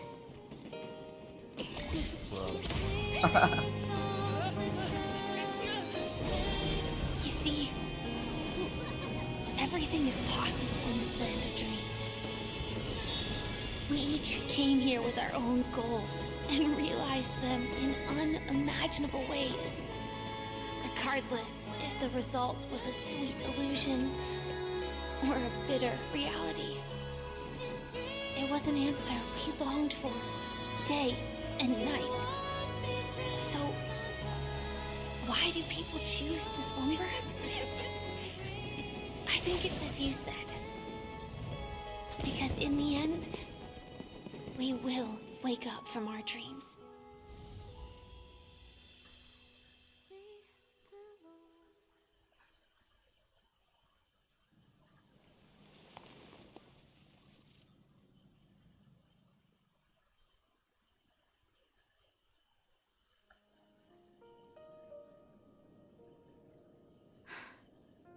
When I arrived, I happened to see a child holding it. He said the flowers were prepared by Aunt Jessie for the watchmaker and the war comrade he'd missed his whole life. Mikhail would place 2 bunches of flowers here year after year. And after he left, it became 3. Your wishes will always be remembered by someone. Now, Penacony, as you hoped, has welcomed the dawn after a long, dark night. The path forward may not be a bed of roses, but at least people are prepared to step forth towards freedom. Tiernan, you can go home now. While the Nameless are also preparing for the next stop of their voyage.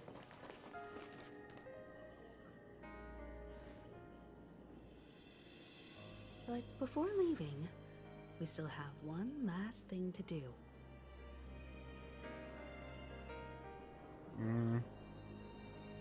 We've come to say goodbye to the Nameless.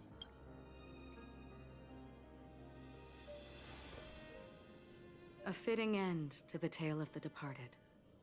One could not ask for a better farewell. Go on. They're all here.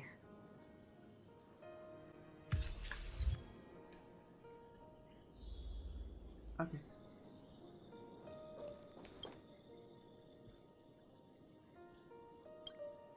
Honestly, when I heard the conductor's request, I was pretty surprised. The Nameless. Those who trailblaze, doing good deeds but never seeking recognition. After all this time, how would we even find those 3 people in such a vast place like Penacony? But it seems, in the land of the dreams, anything is indeed possible. History may not remember the names of the dead, but the stars will attest to their journeys. The first glimmer of light in the prolonged night often illuminates little, as it is fleeting and the darkness too vast. But because of this, people will remember. As long as something shines in the night sky, then when the first star falls, countless more will follow, streaking across the horizon. A toast. Brooklyn Tiernan, Rosalina J. and Estella, we raise a toast to you, trailblazers of the Silver Rail. A toast to history that no longer remains silent. The passionate and courageous pursuit, and a voyage that traverses the stars.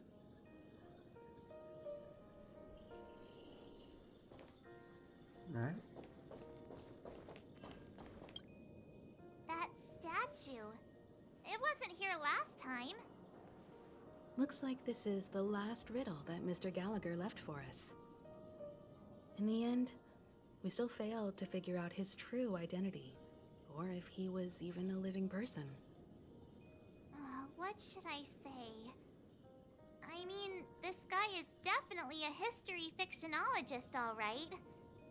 I'm suddenly reminded of the time at the theme park when he said he was only 13 years old.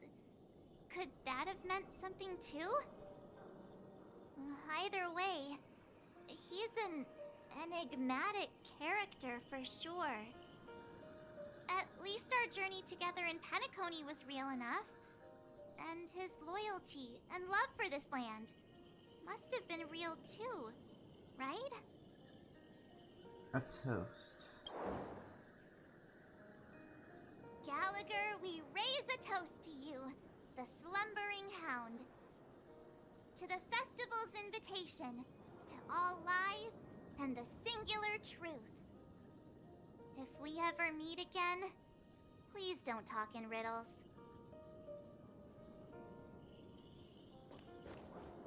Oh, wait, no. Is the Astro Express ready to depart Penacony? That's Micah. Apologies, Mr. Mika, that we are only now bidding you farewell. Oh, that's all right. You've all done so much for the Watchmaker, and we are forever indebted. Allow me, as the representative of Dreamflux Reef, to make another toast to all the nameless. What will the people of Dreamflux Reef do now? Many will continue to live here. Those accustomed to being awake will mostly have a hard time getting used to a life of darkness with their eyes closed. Though the order has faded, there must be someone to watch over this primal memory zone. Penacony's nights are long, and there are many who are still far from a good night's sleep. As for the sweet dream over there, we're still managing without it, aren't we?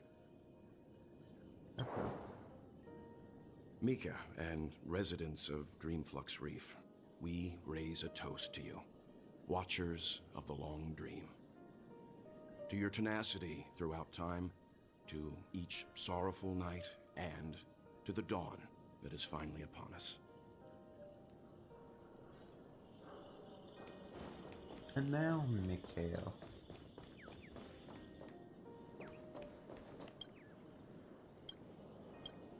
Okay.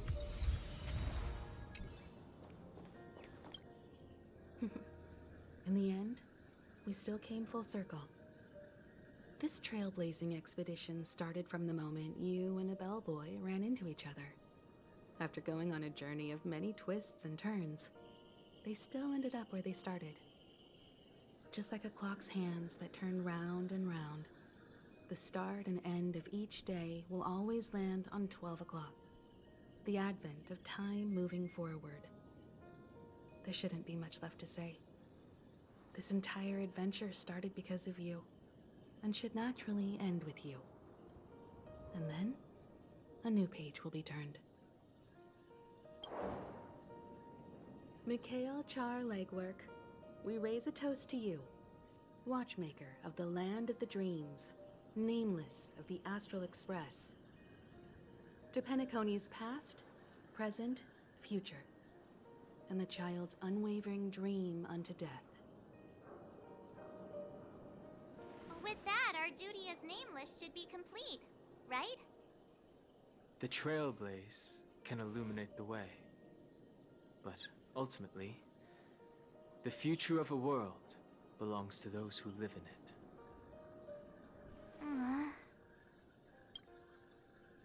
I still feel that Mr. Mikhail must have really wanted to witness this day himself. What's on your mind, March? Just a strange feeling. I had it a few stops ago, but it's super strong this time. Why not talk about it? Maybe everyone's thinking the same thing.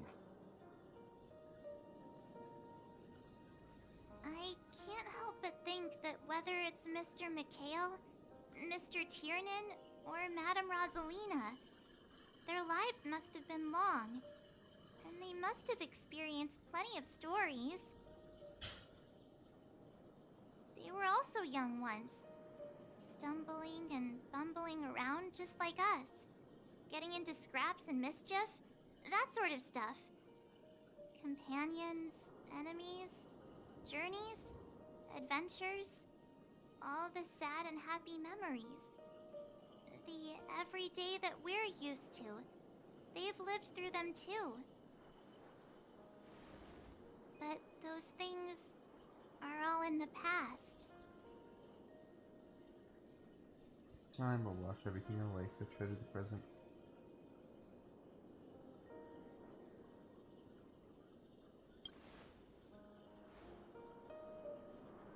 I know, but the thing that I can't get out of my mind is the present.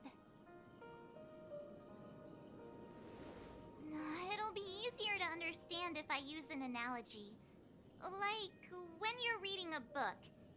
If one of its characters keeps running into obstacles and experiences an ending full of regrets, we're bound to feel a bit mixed about it, right?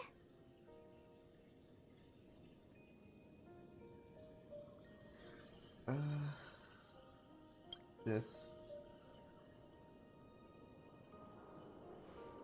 Because we've seen every nook and cranny of their lives, we see these people as special. So, even if there are parts of it that aren't really realistic nor logical, we still hope that their story gets a good ending when it comes. But what if they really that special. When Mr. Mikhail sat in this chair, waiting for the Astral Express to arrive every day, what was he thinking? And if, at the end of his life, he could still firmly say he had no regrets, then what is this regret we feel in our hearts right now? I think each and every one of us is searching for the answer to this very question. The universe is vast, and our lives are but specks. The trailblaze never ends, but against the backdrop of the cosmos, the average person's lifelong journey is merely a short stretch.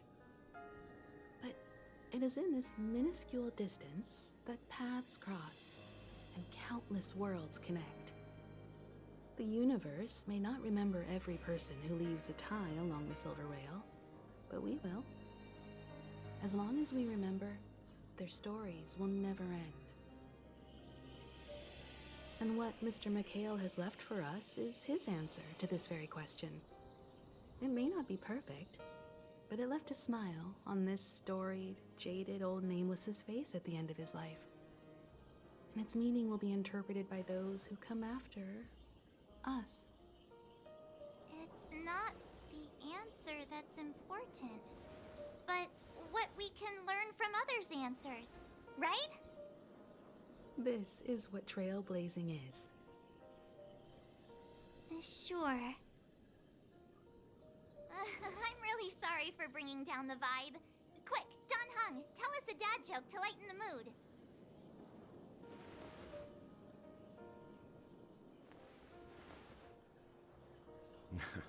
It's never a bad thing to reflect. One day, we'll all have to face our own farewells. But before that, we still have a long way ahead of us together. So the most important thing right now is to tell the conductor what we saw in Penacony. Then prepare ourselves for our next trailblazing destination. I should get back to the Express. Or maybe I can say my final goodbye to Acheron. Do you still remember when we first arrived in Penacony? Who would have thought our paths would cross in such a way? Who exactly are you? Come to think of it, I didn't even get a chance to formally introduce myself. Simply put, I'm a self-annihilator who was cursed by the Nihility. My hometown was destroyed a long time ago, and the whole world was erased beneath their shadow. In order to fight against the cruel end of self-destruction, I went on a journey, in search of a way to sever the chains of the Nihility. After a long and grueling search, I am convinced that my destination lies within the depths of the Dark Web, where reality and the Nihility are separate. In there lurks a secret called Device 9. One day, I'll reach it. Will we meet again? The ocean of stars is vast. And given our destinations, I'm afraid our paths may not cross again. But the trailblazing expedition ahead is always full of unknowns. And my blade is sharp enough to sever fate.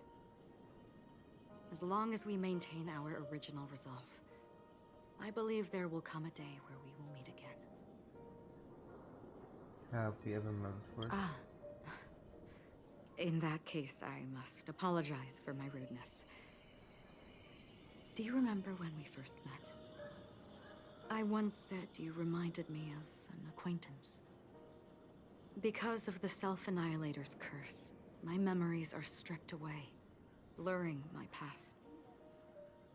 And after our journey together, what I originally thought were familiar feelings were merely illusions. I believe this was truly our first meeting. Huh? That's right. What matters more is not who I am, but what we have done together. This story will forever be etched in my heart. I should be on my way. We both still have our own paths to walk.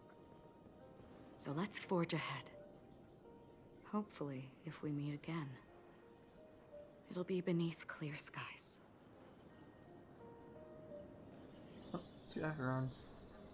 Stream forth, gleam of old blades. Chill.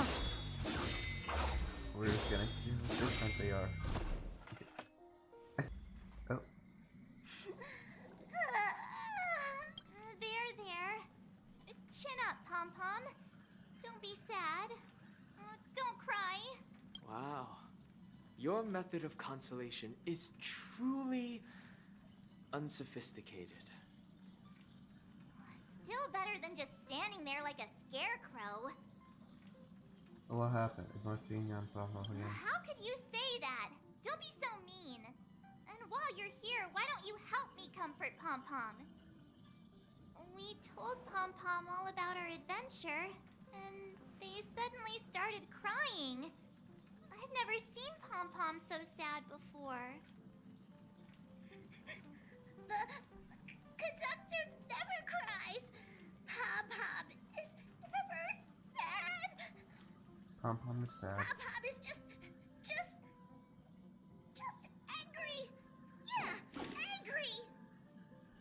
No matter where the express stops, you lot always manage to cause chaos.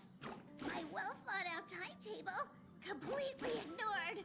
If you carry on like this, the express is gonna run out of fuel. That's right. Pom-Pom is just angry. It's not because of Misha, Tiernan, Rosalina, and the rest.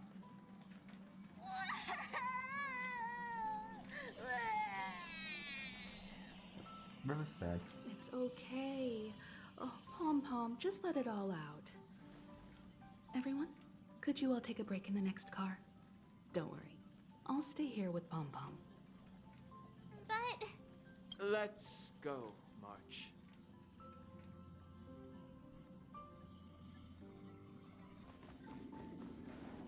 I never expected Pom-Pom would be so distraught. Those 3 nameless must have meant a lot to Pom-Pom. No one knows exactly when Pom-Pom boarded the Express, but one can surmise that their journey has been filled with many hellos and goodbyes. Probably more than we can imagine. The fact that they're crying so hard is probably a good sign. It proves that Pom-Pom's emotions haven't become dulled by the grind of time. They still deeply cherish every nameless who has boarded the Express and value every journey shared with them. Leave it to Himiko. When it comes to comforting, there's no one better on the Express. Pom-Pom said we might run out of fuel. Well, they were a little emotional at the time, but I'm afraid that's not out of the question. Since you joined us, the Express has stayed longer than anticipated at every stop along the way. And to ensure that everyone always makes it back on board, Pom-Pom has had no choice but to delay the warp jump schedule. I see. No wonder I can regularly hear Pom-Pom pacing anxiously up and down the corridor. Turns out Pom-Pom's been silently putting in a lot of work for us. Wow. Different from typical vehicles, the Astral Express converts every trailblaze into the energy it needs to run. Ideally, as long as trailblazing expeditions continue without interruption, the Express will receive a constant flow of energy, much like a perpetual motion machine. But because of our previous encounters, fuel is being used up much faster than expected. We can probably only pull off 2 more warp jumps at most. Only 2 more? Isn't that super risky? I don't want to become an ice cube floating around in space again. Mom didn't leave, must return to their roots. How about we shove you back in the space station's computer then? Which also means that we must prudently consider our next destination. Yes, I've already checked the astral charts. The two nearest worlds to us are the oceanic planet of Lushaka and the agate world, Melostanin. What's Melostanin? As for which one we're headed to, that still requires a vote. Or perhaps you might consider a suggestion. Well, everyone, we meet again. It's you! Why were you just in my room? It's a very cute room, Miss March. Just like you. She's terrorizing her. I know we were missing someone. Memo Keeper, let's put aside how you managed to sneak past everyone and board the Express for now. You mentioned a suggestion. I accidentally overheard how the Express obtains fuel. I just wanted to chat with everyone to see if we could work together. But now, it appears my suggestion could be the very lifeline that saves everyone. Please speak candidly. Depending on what you say, we could very well ask you to disembark. Ah, the Permanence's descendant. What a charming little dragon, especially with those mired memories of yours. But I digress. If the Astral Express is in urgent need of a special trailblazing expedition to recharge its engine, have you all considered this? Perhaps your destination could be a world that even the renowned Akivili never reached. Should you be able to lay down a new stretch of silver rail, the Express may never have to worry about energy ever again. Trailblazing to a world that even Akivili has never been to? Is that possible? Continue, Memo Keeper. This destination of which you speak, what sort of world is it? A world that many across the universe don't even know exists. A world hidden away from outside observation. Its presence only revealed by the light from the mirror of the Garden of Recollection. A world fettered by 3 paths, its destiny hanging in the balance. The Eternal Land, Amphorius. Yeah. I hope I'm not too late, child. I wasn't expecting it to be you. Don't you know how many sentry posts the family has built? And how hard it is to get you out of here? Looks like my time's up. What do you mean? What time? Negotiation, interrogation, or death. My fate lies entirely in your hands, Lady Bonajade. The dance is done. Why bother with the compassionate pretense and give someone who's about to die the chance to talk? Despite your fall from grace, you still look well. I'm very glad to see that you're so full of verve. Do not insult my pride with half-veiled sarcasm. Have you specially come to see me just to sate your vile vanity? Oh, of course not. I merely came to fulfill your younger sister's wishes. To offer you a generous trade.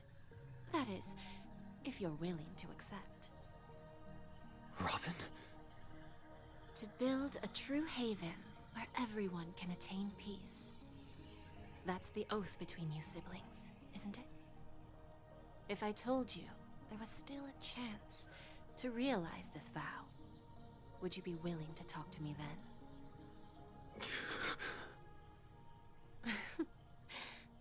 recognize the gravity of this question, which is why you don't have to answer me right now. Go now. You are free, O Chosen One, who dare to exceed his bounds, sever your wings, descend to the mortal realm, and walk their lands. See what this world is truly like. I will not accept your charity. As I mentioned earlier, it's a trade, and you don't have to give me an answer right now. Rewards are not reaped in a day, and if there's one thing I'm best at, it's waiting. The sweet dream still continues, and the night is still long. You have plenty of time to contemplate your answer. Ah, a word of advice for you before we part ways. A word of warning from someone who's been in your shoes before. Life is too short to miss out on golden opportunities. Yay! Yay! Yay! Oh my god. Yay! Another one. Another one. I thought we already had him as a visitor. What?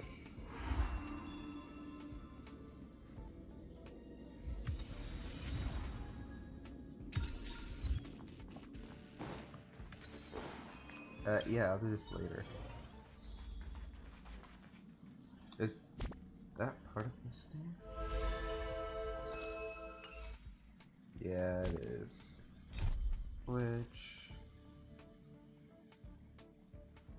Wait, this is freaking... Okay, bye.